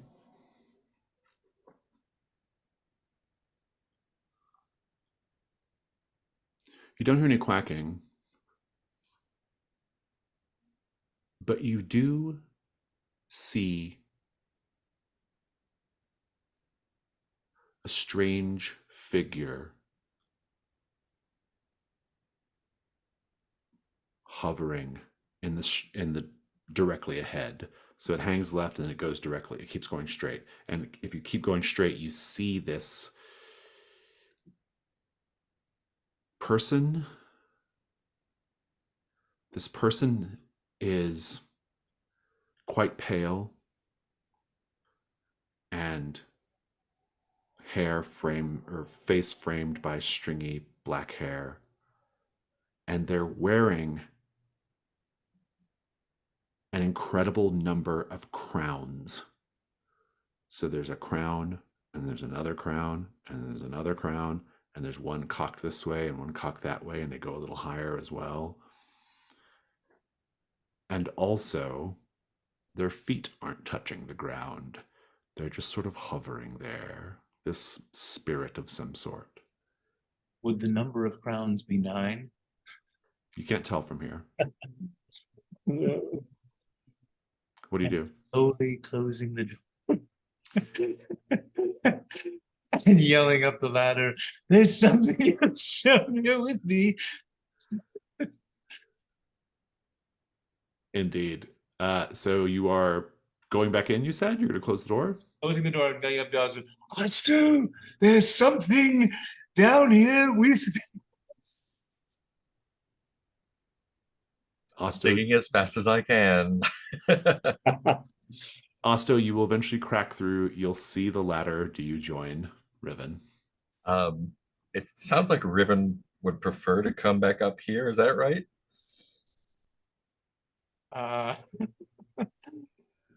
The ducks are still coming.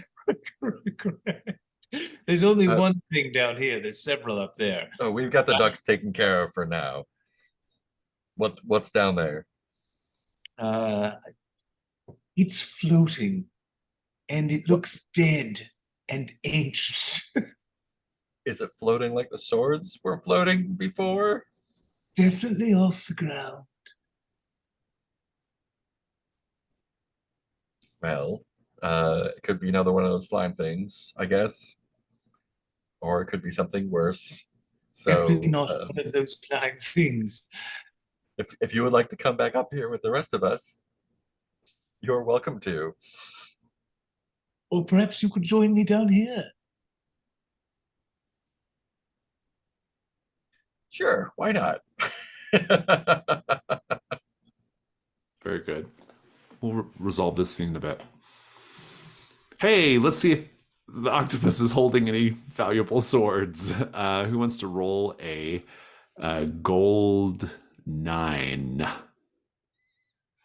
I'll do it. Go for it, Alec.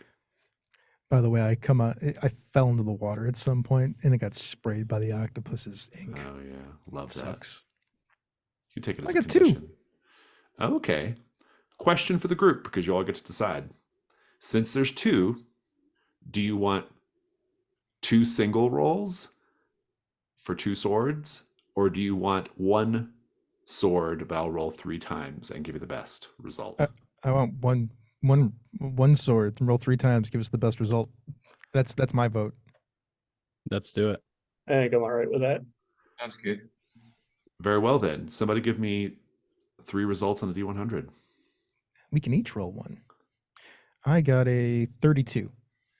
Okay, 32. You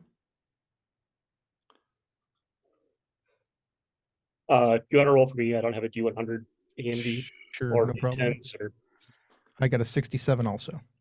A 32, a 67. And we can't hear you, Billy. I'm sorry. Say again. I'm being distracted by others in my premises. Oh, okay. Are you rolling a D100 or is someone Yeah, I else can do rolling? that. Okay. I got 47. 47. Okay. Oh, interesting. Okay.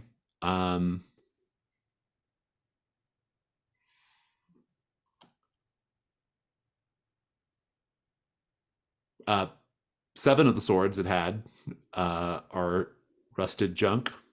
Still dangerous, but rusted junk. But one of them is actually a blade that is very delicate, made of crystal, and it thrums with magic in your hand. What that magic does, I don't know. But who's keeping the crystal sword? I'll hold on to it. Very good. Yeah, I already have a magic sword. Everybody's got a magic sword. we just have a gem. You do have big gem. That's true. Fantastic. So, what about all these oysters and this chamber here? Oh yeah, I'm gonna swim down there and start looking and then like grab a bunch of them, pull them back up. Okay, Tada, you going on oyster duty as well? Yep. Yeah, I'll join him. I will, however, ask. Sorry, my video's off. I will, however, ask that he maybe tie himself to me with some rope, so I feel a little bit safer in the water. Sure thing. Good. Revel, you going on oyster duty, or you want to If keep going down the corridor? I don't know if I'll stay on watch.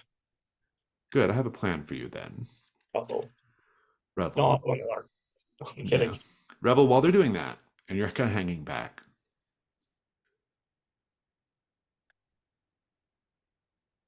you hear a voice in the darkness from the main corridor that keeps kind of going in one direction. A woman's voice. She says,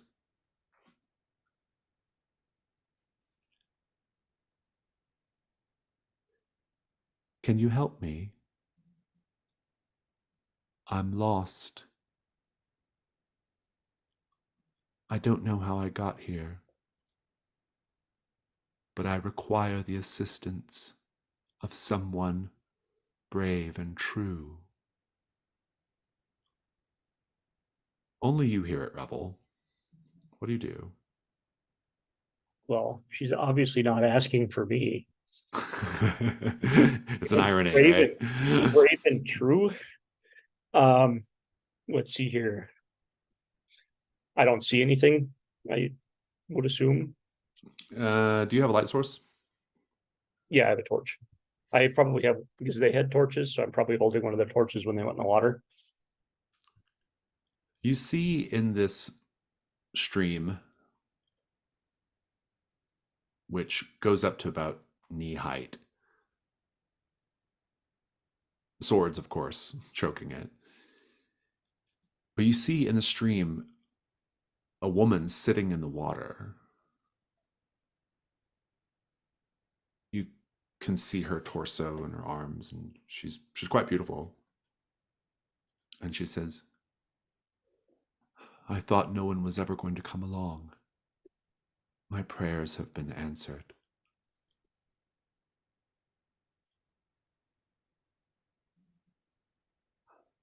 Okay. What do you do? So I have, does it look kind of like astral or, fake, kind of one-dimensional? Make a hunt Yeah. roll. Yeah, make a hunt roll. I do have illusion. Oh, I'll take that. Yeah, that's good. Do 2 dice. Is this hunt roll or? Hunt roll 2. Yeah. I didn't do so hot. So I got a 3. As she's speaking,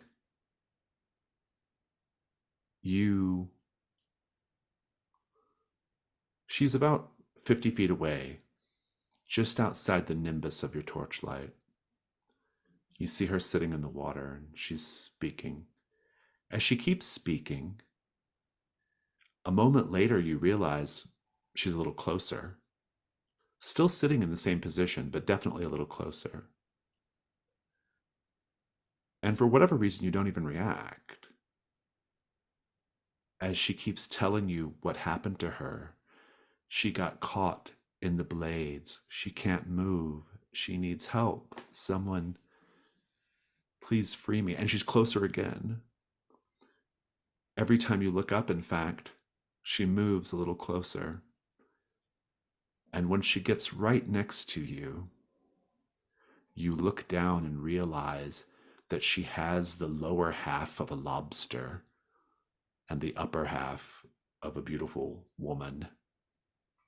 And before you can do anything else, she rises up, her lobster-like body, revealing 2 lobster-like claws beneath her supple, pale torso.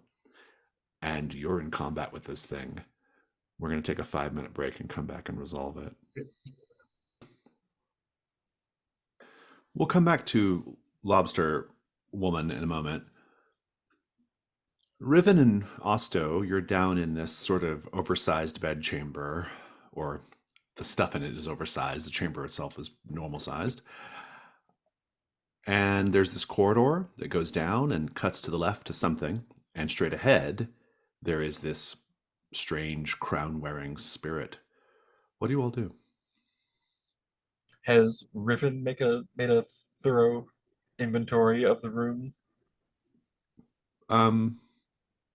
Well, not necessarily. No. Do you want to look around as well? Yeah, definitely. Strip the bed, go through Okay. bedside drawers, look under the bed, all the Make a hunt usual roll. places. Yeah, make a hunt roll. Let's see.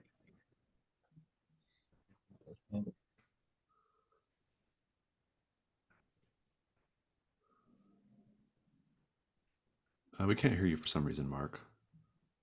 Can you hear me now? Yep. I think I was just mumbling. Oh. Hunt blood is a 2. Yeah. Not doing good at the hunt rolls today. Just to make the situation more interesting, I will tell you that, like, probably some of the robes that are in that wardrobe they're made of fine materials, and if you gather them up and bundle them together, all collectively together, they're probably worth, 2 gold total, if you want to do that. I would love to do that. While you're in the middle of doing that, though, did you close the door, Riven, or are you still able to look into the corridor? I carefully closed it back before I yelled up to Buster. Then you hear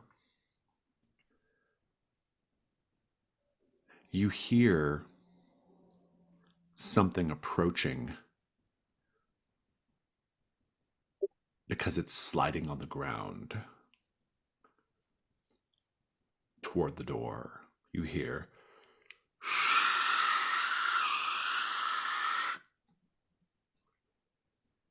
what do you do? I look beneath the door frame to see if there is either any obfuscation of shadow, or if there's some slime. There's no slime, but you actually see quite a lot of sand coming beneath the door gap.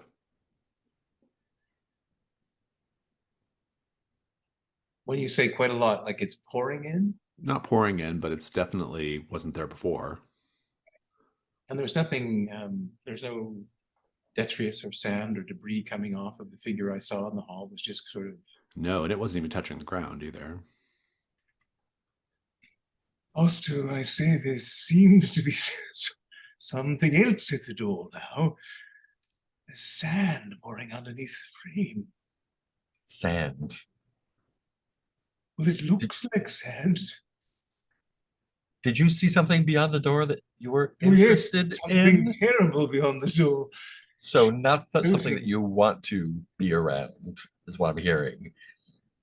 No, but she had crowns on her, and I thought, well, we are here for an economy of scale, and something that has crowns upon it must have a purse to match. Eh? I thought that might be of interest to you and your companion. She didn't have any swords, right? I checked, no swords. I looked about the room. I only found this one piece of a sword. You know, legend has it. Oh, It's 9 pieces. I've got these 2 pieces with a 2 and a 9. My, we're 3 pieces closer to 9. Third of the way there. Would you mind if I Perhaps kept them all in one Perhaps piece? a little One place pact here? between us so that we can Yeah, make sure to collect up those other 6. Eh? I like that idea. There is now Yeah. sand pouring through the little gap in the lock mechanism, as well as underneath the door. It's starting to seep in now at this point.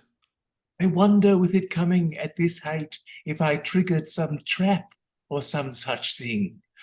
It seems to be quite a bit of sand that was in the hole the first time I looked. The sand is pouring and forming into the room, or coming into the room in a strange configuration. It's not evenly spread across the floor. It's actually collecting in 2 places that are getting taller and bigger. Is there I don't know, would there be pillows with pillowcases on the bed? Sure. Riven, grab a pillowcase.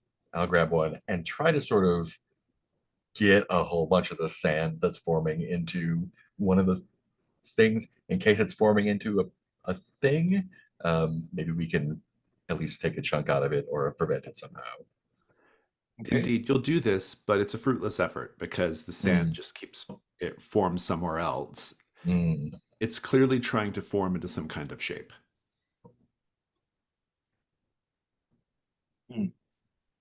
Riven, do you think this is our crown person? It could very well be. Perhaps we should try to block it or attempt to seal it off somehow. A ring of salt, fire, perhaps. I do have this dehydrated, corrosive fungal slime. How about shoving some bed sheets under and around the door to prevent it from coming in? I don't think something as mundane as bed sheets will serve the purpose here. It's pretty nice bed sheets. I don't know. Whatever it is, it's transmuting itself from sand from one side of the door to a form of matter on the other side. Bed sheets won't, I don't think, do it. Well, two options, fungus or a tactical retreat. Do you have fire, by any chance? Fire is usually a fairly resourceful thing to stave off any sort of danger or predators. I do have a torch. We can light that up. Okay. It's not hot enough to melt the sand into glass. Yeah. So, Does and it at this point, the sand move away from the flame? no, it doesn't react any particular way. Mm. And it is now vague. It's in the shape of the vague shape of a pair of legs and hips. Oh no. This is Riven, definitely let's get forming into let's something. yeah, let's get out of here. This is I have one last thought before we okay. get to that. Yeah, you think about that, and I'm gonna go up the Perhaps if we ladder. You join keep our thinking. broken sword pieces together, we might be able to poke at it and Yeah, see let's if do that. it has Let's do any- that upstairs. We won't be able to poke it. It sounds Yeah, like you're I'm, making a hasty I'm going up the retreat. ladder. Yeah, All right. After we not interested in the finish sand giant. fapping about, we'll go up the ladder. Indeed. As long as you leave, you don't have to worry about whatever's coming in or whatever's happening. Yeah. Revel, how are you vulnerable right now? You're muted, Eric.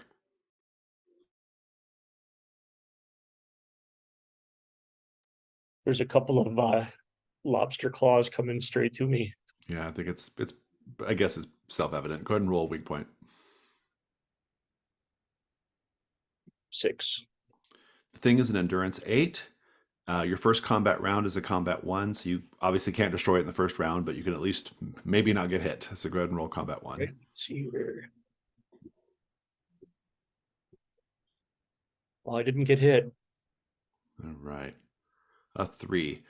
Give us the first bit of the combat. What's happening here? All right. So Revel actually starts running right towards the lobster thingy and jumps at the torso.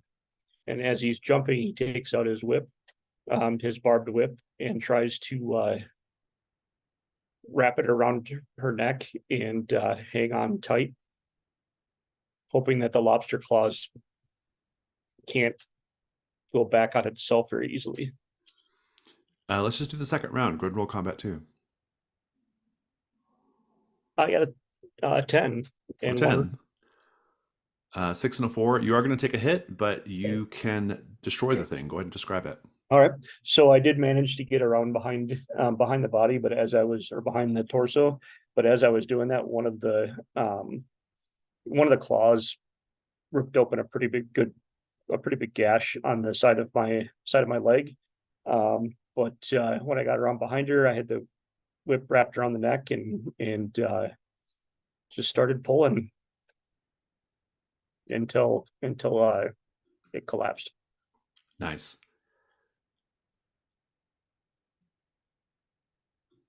Let's see what kind of swords are are near the body. Go ahead and roll. Go ahead and roll gold 8.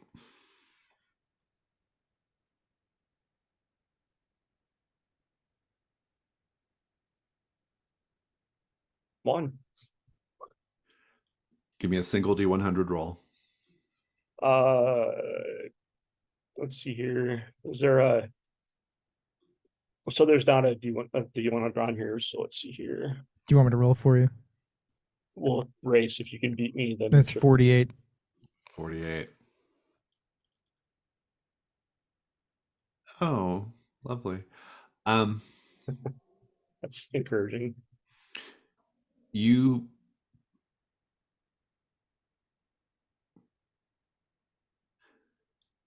I think the way you discover this is as you're kind of like as this thing is kind of sinking down beneath the shallow water.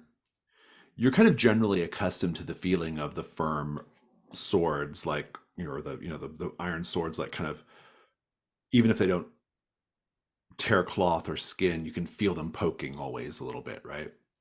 Except you feel one that when it pokes, it has a little bit of give. It doesn't feel quite like metal. Okay. And when you look down into the water, it doesn't, you can see it's got a handle, it is a sword, but the blade looks like a shaft of flesh poking at your leg. And indeed, if you go down and pull it up, that's what it is. It's a sword that looks like it's made of human skin, not wrapped in human skin. It's just a shaft of human skin attached to a sword handle. Okay. It's Is an it all- oddity. Is it all floppy? Uh, Or actually stay rigid like a it doesn't say rigid, but it does have a it has a waver. It doesn't flop, but it definitely has Okay. like a waver to it. Right. Honestly, it's probably worth 1 gold to the right buyer, to some Right. weirdo who wants a skin sword. It's not useful as a sword, though. Spectacular. Indeed. Let's check in on our oyster divers. The oyster garden. So you can see now as you go underneath that it's a kelp and oyster garden, and there are oysters nestled among tall stalks of kelp. The oysters themselves they're plentiful. Some of them are quite large, but they're generally speaking different sizes. Alec, you were anxious to get down there. What do you do? Oh, I'm going to grab a handful of them. Yeah, you can start gathering oysters. I like that. What are you doing, Tadan? Yeah, I think that he isn't as interested in the oysters. He'll grab some because he knows that's like probably a good idea if Alec's doing it.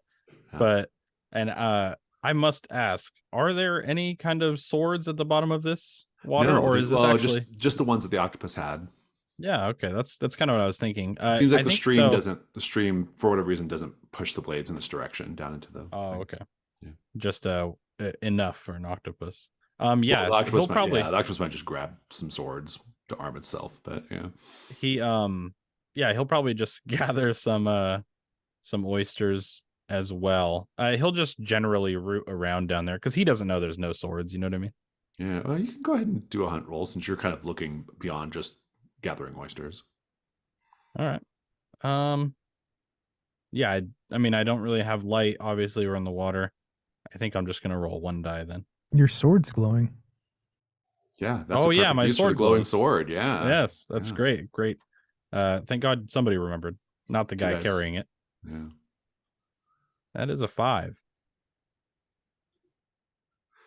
You get a hunt token, and as you're looking around, your light will actually catch a shimmer or a glimmer or a change in the texture of the cave wall down below. There's actually a tunnel, an underwater tunnel big enough to swim through. In real life, incredibly dangerous, but this is trophy gold. It's still dangerous, but it can be navigated and swum through if you were so inclined. Yeah, I think that Theoden will, when they both surface, tell him that there's a tunnel down there. I mean, he's not so gung. In our last adventure, he was fine squeezing through a tight space, but that tight space was not full of water. So I don't know if Alec would probably vocalize the fact that that seems like a bad idea. It is a terrible idea to do that, but we should take a look anyway to see if there's anything in there. Yeah, all I've seemed to find is swords, and I need money. So, I mean, some of these swords seem worth something. This one seems worth quite a lot, but there's got to be something more than just swords in the Temple of 1,000 Swords. Well, to be fair, you don't know it's called that, but yeah. I know. Yeah. I switched to out of character talk because I thought that was just something that sounded funny. But it is funny, but yeah. Are you going to try to navigate this underwater tunnel? how big is it? Like a wide? How wide is the tunnel? It's probably big enough for you to go single file swimming. You don't know how deep or long it is, though. So yeah. I mean, yeah, I'm pretty thin. I could lead the way if we wanna go through, and I have my glowing sword as well to light the way. Yeah, this seems like a terrible idea. Let's go do it. yeah, it's a really terrible idea. In character, Two I'm like, deaths back to yes, let us go do this. You are each going to do a risk roll to survive what, as you're going, seems to be a much twistier and longer swim than you originally thought. And there are no places to get your breath. You have to either, at a certain point, you have to make the decision of, well, you don't make a decision at all. At a certain point, you realize you got to get to the other side because you can't get back. And hopefully you can rise to the surface somewhere. And I think what's at stake here is pretty straightforward. You will drown. Do either of you have skills or equipment that will help you in this? I have athletics. I'll take it. Theoden? I want to say, I mean, just traps or death. Oh, traps. Yeah, and actually both. Yeah, I like it. I mean, it's a natural trap, and it's you realize it's a trap when you realize you've gone too far to yeah, exactly. to turn Once back. I realize I can't turn around. Yeah. It's very scary. I like it a lot. You both have one light die. Ken, you can make a devil's bargain for Theoden, and Mark, you can make a devil's bargain for Alec.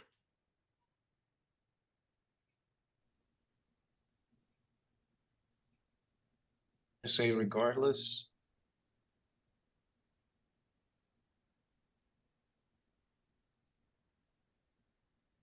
Theoden's going to lose their backpack. It's going to get That is a rough devil's bargain. Going to get caught. Mark, what's yours? Alec, remind me how you got injured as a whaler. So I was on the ship and we were killing a whale. Like it takes a long time to do that, like hours. And I got knocked. The whale knocked into the ship. We weren't being careful enough. I banged my head on the mast, and it really like knocked me for a loop. So I wasn't able to do my job, and that's how I got injured. That's also why the ship got sunk by the whale. I think whether you make it or not, you're haunted by it. It sounds like there's whale song in the water. Yeah, I'll take Haunted by Whale Song. That sounds good. Very good. It's just like a condition that I take. Yeah, that works for me. Okay. Cool. I have a way to tie it into the module too, so but I'll reveal that at a time and place of my choosing. It's like the worst thing I could hear. Teodan, you taking that rough devil's bargain, Teodan? It's a tough one. Yeah, I was gonna ask, mechanically, would that mean? I mean, it seems to me like it would mean I couldn't go foraging for extra equipment anymore. I mean, yeah. Well, I mean, if you lost your backpack, I think you would probably. I think you'd probably lose. Probably your additional found equipment option, your pickaxe, and your mushrooms. Yeah, I'll lose all three of those things. I really don't want to die right this second. I'm still fine with dying in general. You both need to roll 2 light, 1 dark. 6 light for Alec. Good job. I got a 2 light. You better add a dark die to that. I'm gonna add a dark die to that. 2 then. 6 dark. 6 dark. Your ruin goes up, but you are alive. Be thinking of this scene because it's a pretty harrowing scene, I think. I want all the terrifying cave diving drama here.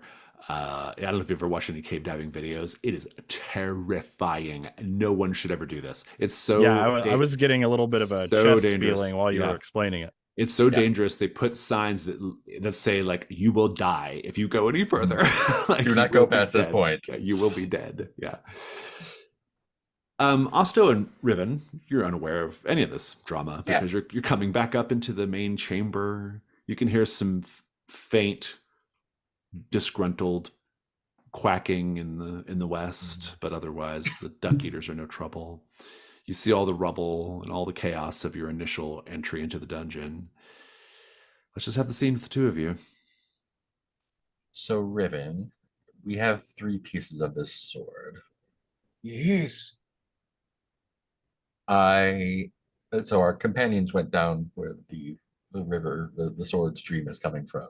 Perhaps do you think you and I might be able to maneuver one of these chunks of statuary over this large hole that we've left for the thing that's forming below us to climb up? That's probably not a bad idea. Yeah, probably not a bad idea. I'm wondering if they went one way. Yeah, let's do that while we chat. As long as you're doing that while you chat, you can do it. So if they went one way, it's possible that they've run into other pieces. And having hunted a treasure or two in my time, I would put even money that another 1 or more of the pieces is with the duck eaters, which I'm not happy about. Right. So we could either follow up with our friends and see how they're doing, or think of a way to handle the duck eaters and poke around in there. Perhaps there's a way for us to connive to use this thing below us against the duck eaters themselves. Let them fight, yes. Did it give any indication of what if it was after anything, or did you do anything to disturb it or anger it besides poking around in its quarters? Evidently, it saw me and decided to come through the door. Yeah, I understand that.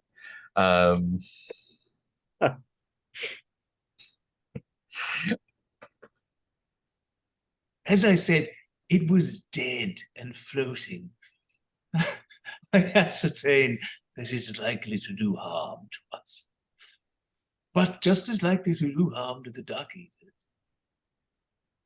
Perhaps we could take your expensive bedding and maybe light it on fire.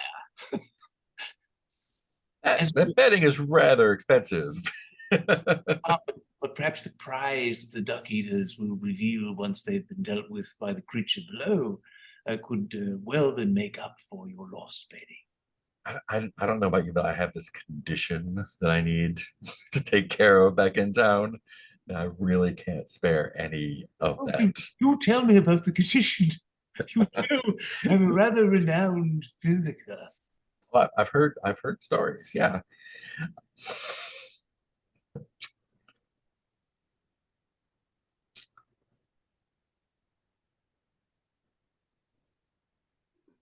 Or You we all can think follow about our what friends. you're doing. You Yeah. two think about what you're doing. I'm gonna check Yeah. in with Revel. Revel, you killed this lobster woman. I will tell you that the corridor that you were going down before the others cut off into the oyster garden, it cuts to the north. It kind of turns left as you're facing it. Do you want to just continue down that way? Yeah, I will, because that's the smart thing to do. You can. It is pretty slow going as you try not to cut yourself on blades. And as soon as you make that turn, it cuts right almost immediately again and opens up into a vast, echoing cavern with low ceilings and deep black water. You can hear waterfalls in the distance, and glowing pearl-like orbs illuminate this cavern from beneath the water. It also keeps going. You can avoid that cavern and you can keep going down the stream, the sword choke stream as well. Is there a in that cavern, is there like a ledge or anything, or is it just all You would have to pretty quickly get into the water and kind of be swimming. okay. I'll keep going for a little bit before I turn around and kind of head back to the main chamber, but also I'll keep going for a little bit. Taking it slow, you go for a little bit longer. It cuts right again. It seems to be just another entrance to that same chamber.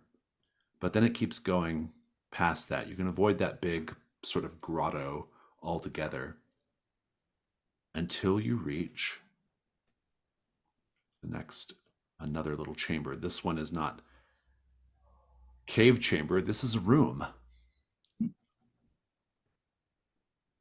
Hundreds of, you guessed it, swords fill this room in great, terrible heaps, all partially submerged in the knee-high water. But importantly, there's a pile of sandbags preventing the water from flowing west into an adjoining hallway. So you have a big pile of swords in this room, a hallway to the west, but sandbags preventing the water from going that direction. But you can climb over the sandbags. So I will, yeah, I'll walk through the chamber, Mhm. and kind of as I'm walking through it, I'll be keeping my eyes open for any valuables, as in swords that look like they might be worth something. Do you want to spend a token? Sure. If you spend one token, which I think is all you have, Yep, you get one roll on the D100 table. I'll do that. So we want to actually, I think I can roll this time. Okay, go for it. No, I can't. Okay, someone else go for it. 18. 18. I'm sorry, not 18. 8. 8. It's 8. Oh, 8. My bad. Okay. Yeah, this table gives and takes away. A lot of taking on this one. I just got a taken one. Well, it was worth it had value at least to some oddball who might be into it. This one has no value. Okay. Resting atop the sandbags, keeping it dry, is a paper mache sword. Worth zero coppers. It's worth nothing. It looks good though, but it's light, but it has no function as a sword. I'll beat it up against the wall to make sure that it's, might be magic or something. or if you beat it too hard, it will crumble, and you won't even Yep. have a paper mache sword. so it'll crumble. If you're watching the movie of this, you see me shrug my shoulders and step over the sandbags. Indeed. Let's check in with Alec and Theoden. So let's have the scene here. You're Alec, you're having weird whale PTSD as well, and Theoden, you lose some of your stuff, and this is a very like twisty, tight underground tunnel that you're swimming through. Just give us the scene. Can I ask one question? Sure. For the narration, how long is this tunnel? About? Is it short? Is it long? I mean, it doesn't take up a lot of like space point to point, like, point to point, but it's like very twisty and up and down. And so I'd say it's probably like in total, it's probably like, I don't know, several hundred feet in total that you have to Okay. like maneuver in strange ways. You're first, Theoden, if you want to narrate first. Yeah. I think that it starts with the best intentions. So, you go in, if you're going to do it, you're going to trick yourself into thinking that you just go down, then come back up. And once he passes that first, like, I don't know, the first third or maybe fourth, you can kind of see him start panicking a bit.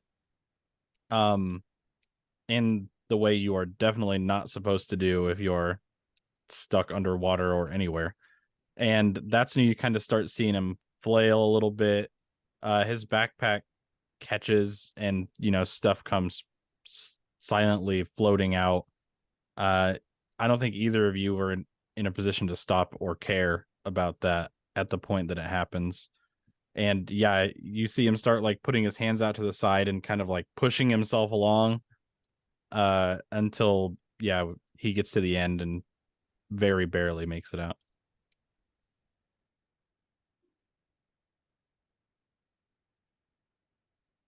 Chris, you're muted. Are we still tied together, Theoden?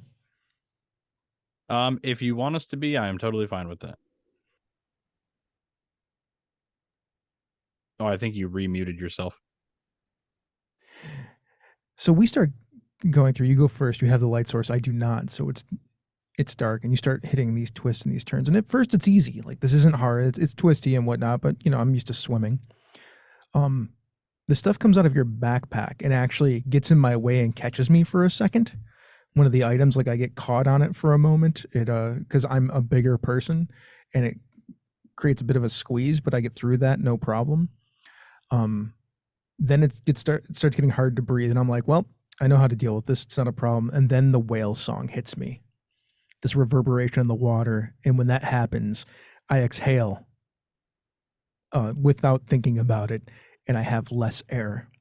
And then I start swimming more frantically through the water, pulling myself through the tunnels, and then it gets tight. And I'm bigger, so where it was easy for you to get through, it's harder for me to squeeze through this squeeze. And I just can't seem to get my chest past this one part of these two rocks that are together. And I start gurgling, and things start going black. And luckily you have the rope and you've already gotten out, and you start yanking on it, and that's what pulls me through. And I barely am able to pull myself through the rest of the water with this whale song ringing in my ears, seeing my ship going down as I slowly, limply come out of the water. Let's talk about the, what's the opposite of submerging? My language is escaping me right now. Anyway, coming out of the water. Emerging? No, there's a specific word. It's like escaping me right now. Two things. One, you can't see very far because the sword, even though it puts off light, it's still underwater and the space is generally quite dark. But wherever you're at, wherever this opens up into, it opens up into a much bigger chamber filled with water, and there are other creatures swimming around in it. You see their shadows swimming around. The second thing, as you come up. The sword provides light, yes, but not nearly enough to see the entire space you're in. You're in an enormous, vast, inky black cavern, an underground lake. You cannot see where it ends or begins. You're in the middle of it. But you do have a new set goal.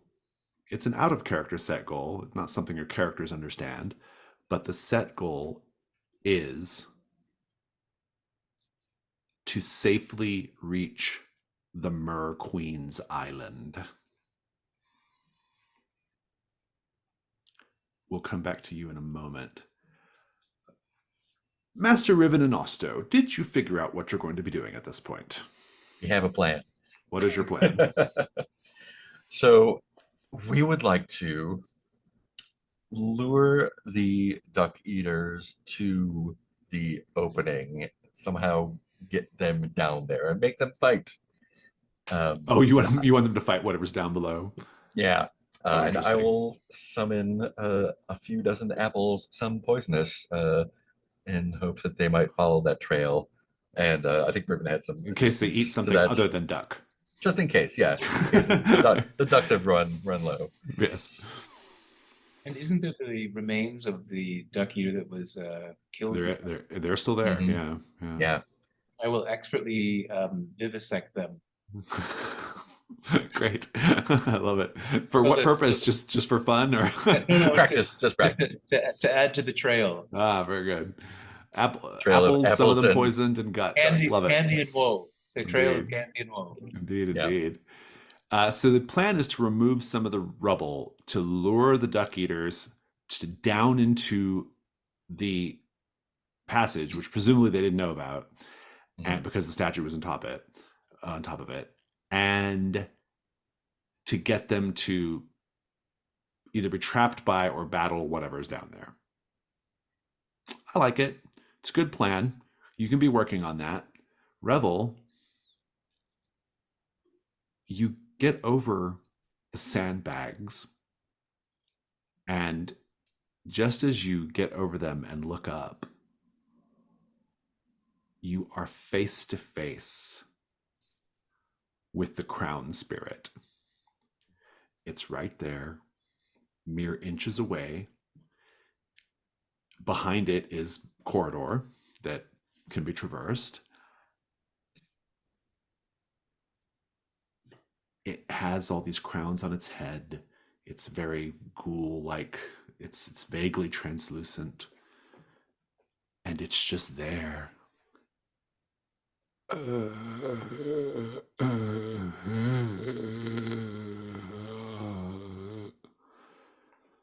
What do you do?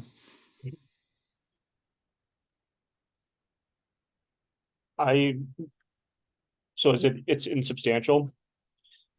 Seems to be, yeah. Okay. I'll run through it to get to the other side.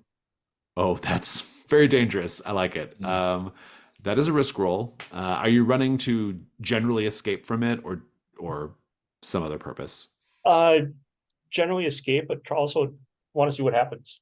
Okay, yeah. So we'll say escape for our purposes now.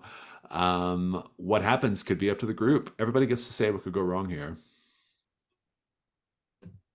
Are you're just like running straight through it, or? Yep. I think that you could, instead of not passing through, you can get stuck kind of inside this thing. I was going to suggest you become the new wearer of crowns. Yeah, or trying to pass through it just grabs your soul and hangs onto it while your body keeps going. Oh, I like that. That's good. These are all good fails. I was gonna say if you run through it, you are big and you fail. Like you are bequeathed all of its memories from a whole entire lifetime in one moment, which is stunning. These are all really good. Some of these would be good devil's bargains too, but these are Right. Anything to add, Ken?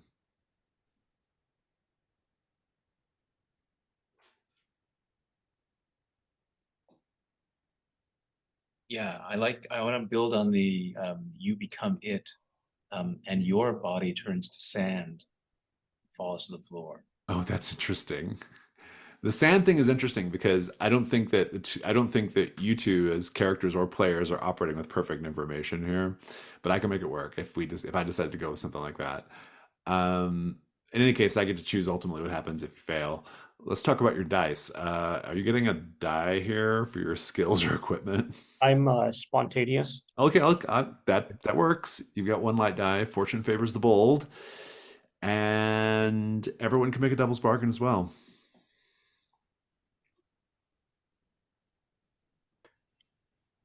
Regardless of what happens, by passing through this thing, you are chilled to the bone. You just can't get warm ever. That's what mine was going to be. I'll second that. Yeah, I think that no matter what, when you pass through this thing, you do get some of its memories, specifically a memory that is that sheds the swirling court in a negative light in some way. Oh, that's pretty good. That's really good. Yeah. Either way, when you make contact with it, it plucks one of your rituals from your mind. I'm going to say that regardless, if you run through it, you lose your fey blood and you become mortal. These are really. This is a good, solid slate of devil's bargains. You gonna take one? Could I take two even if I only get one? I mean, well, tell me the two you're interested in. We can see what we can do here. The one about being cold and not being able to get warm, Okay. and the memory of something negative about Related this to the swirling court. Yeah, Yeah. I can make that work. You get one die and take a dark die because of what you're doing.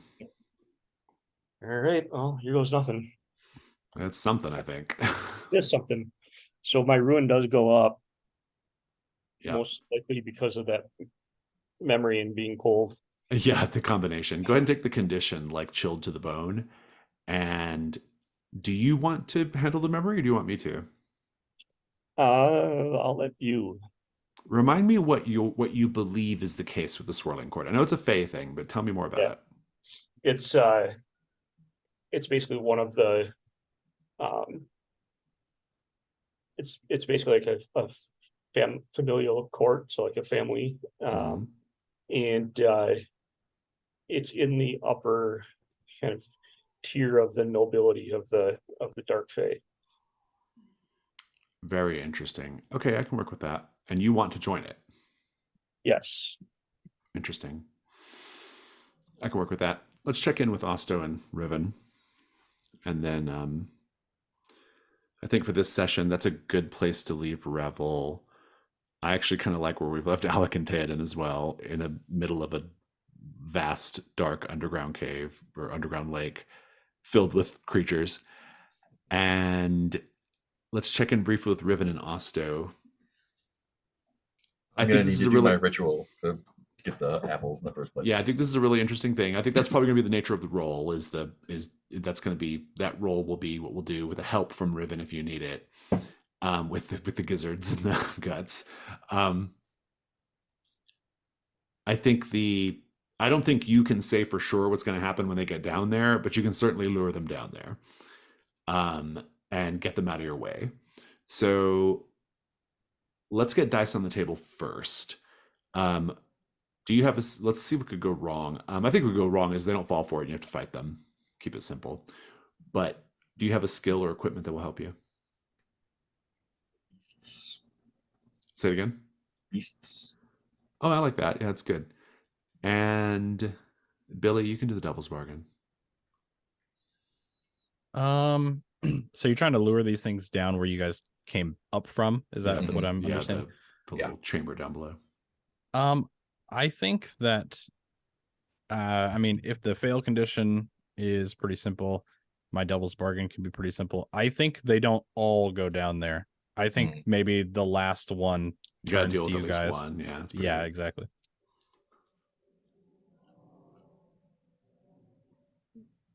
Yeah, we can take one. Let's do that. Very good. 2 light, 1 dark for the ritual.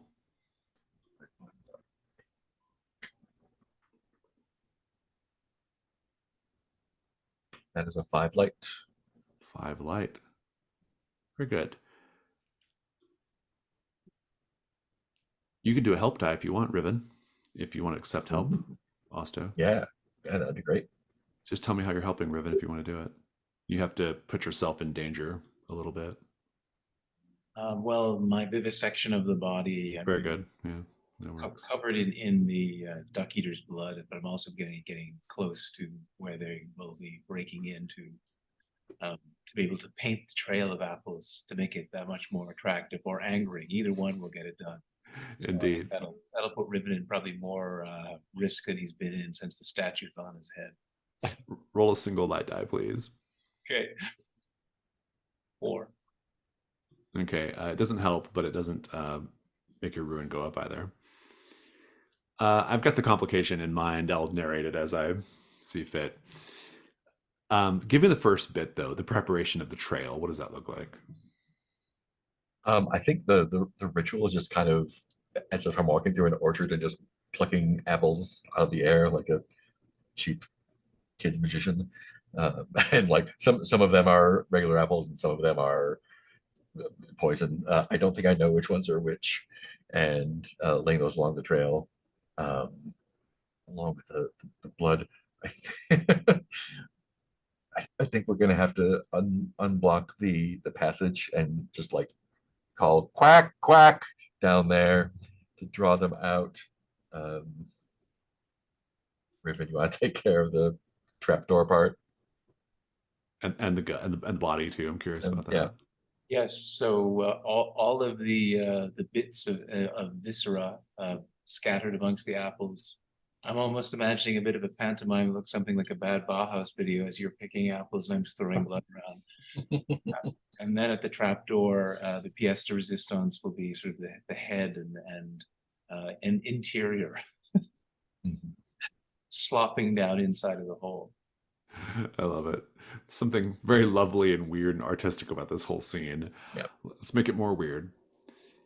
You're maybe hiding behind a column or something, waiting to see if this works. It is working. There are in total, about 7 or 8 of these things.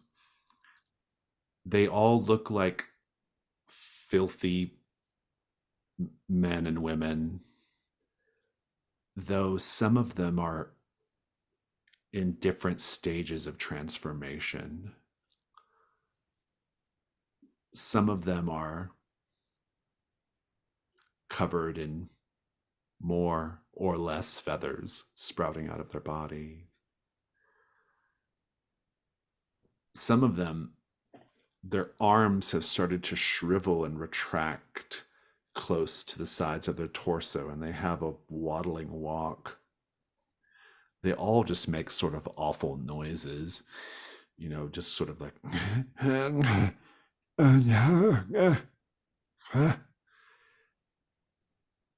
a couple of them, their faces have been distended and stretched so that they do look like duck bills, like their jawbones and mouths have been stretched, but they still have like their people teeth, though.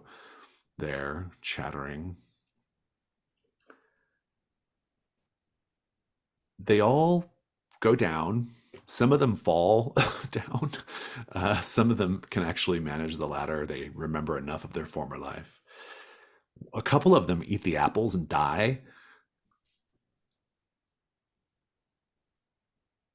And the last one sees the head of the duck eater that you killed, and it picks it up in a pair of hands, the fingers of which have been fused together and webbed.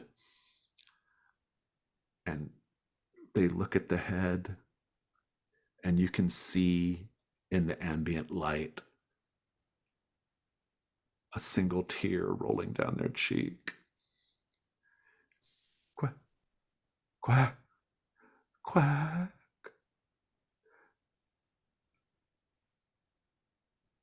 and then they turn and look out in your general direction with murderous, duck-like rage.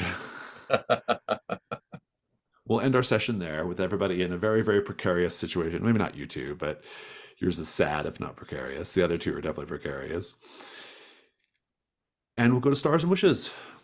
Stars, things you enjoyed about the session, the module, something one of your fellow players did, something I did, something, just, I don't know, something cool. Wishes are things that you hope to see next time. Whoever wants to go first, take it away. I'll go first with a wish. I'd like to see more swords next time. Yeah, just a tinge more sword if we could manage that. From a star standpoint, at least, I think. I just like the way that the characters are still kind of evolving, and you can definitely tell that with three of us at least that there's things established already, but we're kind of growing off of those, and then Riven just fit right in from as far as the style goes, like right away. That was awesome. Yeah, I'll throw a big thank you star to everybody for a really comfortable first time doing Trophy Gold. It just was fantastic. It really exceeded my expectations. So thank you all so much. It was really, really fun to play. Yeah, a big star for Riven too, because I love the character. The voice is just so good. Yeah. I enjoy it very much. I got a star for Riven and Osto too, for the scene with the sand guy person compiling themselves, and they're both like looking at it, and Riven's like clinically curious about the thing, and Osto's like, we need to get the hell out of here. That was funny. That got me. I also got one for Riven when I'm like, we're fighting those things, and the he's on the stone statue. I'm like, I bet he just climbs around, keeps climbing up, or doesn't bother with this situation. And sure enough, or Revel doesn't engage with anything. He just kind of avoids it. I'm like, yeah, that's pretty Revel. I appreciate that. Classic Revel. Yeah, I liked everyone. I loved everyone like going off on their own and doing their own stuff. That was really an interesting texture to the whole thing. And we got to really got to see like bits of the characters I don't think we would have seen if we're all kind of in one group. And sorry to Jason for managing all that spotlight. Good stuff. Yes, it was a lot of spotlight management going on.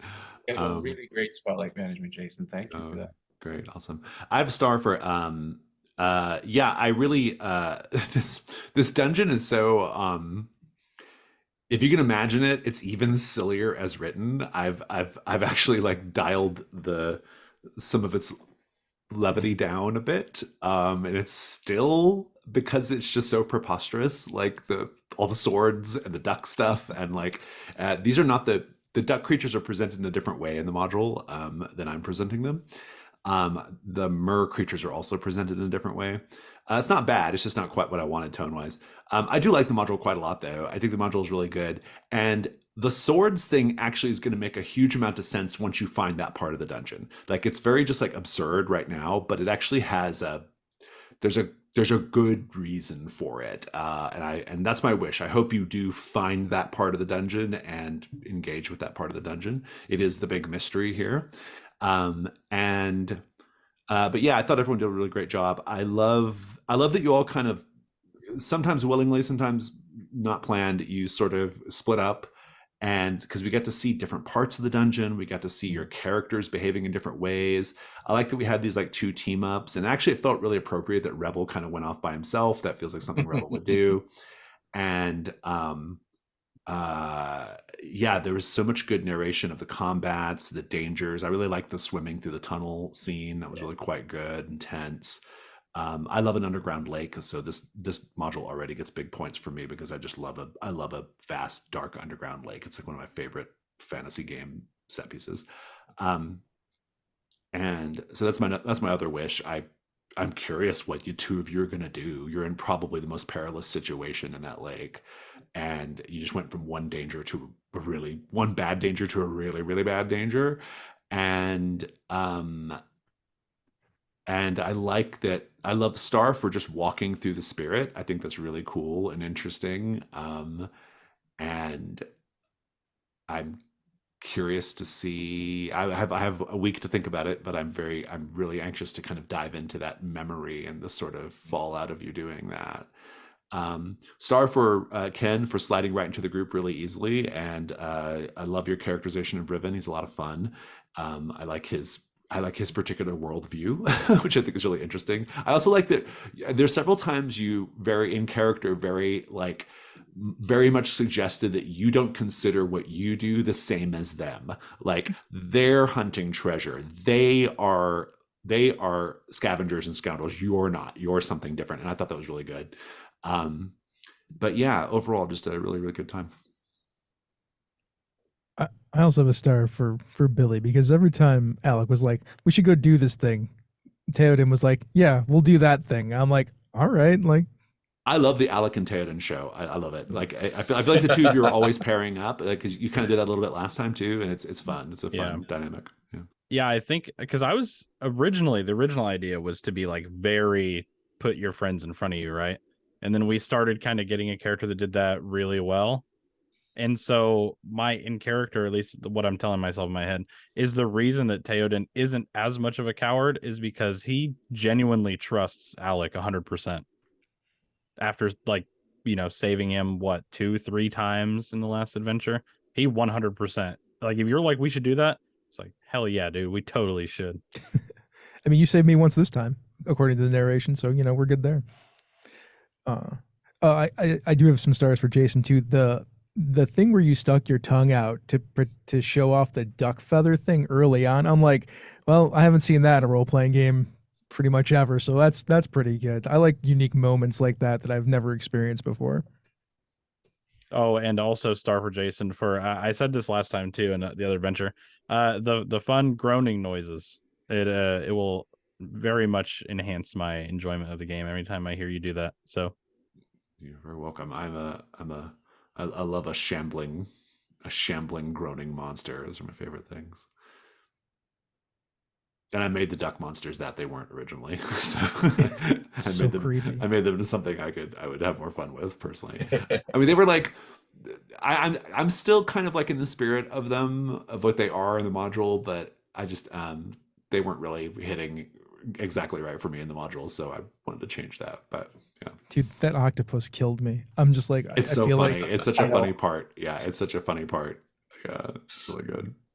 Yeah, that's great too, because at that point, for just a minute while the octopus is being explained, you're not thinking of swords, and then the swords pop up, and, and then suddenly there's swords. Of course, there are swords. Yeah. Yeah, the comic timing of the swords and the octopus is really good. Yeah.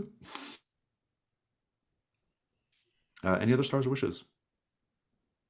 I guess maybe just a quick star, Jason, again for you for picking out 2 modules or 2 incursions with the theme of feathers. Oh yeah, feathers, and a couple things that was totally accidental, but like also I really thought that it was really interesting that like in the one adventure there was the little pool of crabs, and in this one there's the pool of oysters. I thought that was really, really intriguing. I thought that was an interesting little loud echo from the previous adventure. Can tick your XP box for the yeah. Oh yeah, for the echoes in the night. Yeah. The echo, yeah. Also, I will say star as well. I guess Jason and Chris, just being able to play again, because I know it wasn't supposed to, like, he wasn't on the list or whatnot. Oh yeah, it was a no-brainer. Once I realized that I had 3 of the 4, I was like, oh, I gotta get Chris in here. I wish I'd realized it earlier, so I could have given you more warning, Chris. But I didn't look until this morning. Big star for being available. Okay. Yeah. And it actually worked pretty well. I was really happy. I mean, I think like maybe I don't normally like to do beyond 4 players for any game, but a dungeon crawl, especially when we all decided to split up, I think was a little easier to do it. It wouldn't have been as good if you had all stayed together, because then I think there would have always been like 1 or 2 people in the scene who weren't doing anything, And so I think the fact that you split up actually kind of made it easier to manage, like everyone getting to do something at all times. So yeah. Okay. That's really good. Yeah, thank you. If there's no other stars and wishes, I will wave goodbye to everybody watching the video. Goodbye.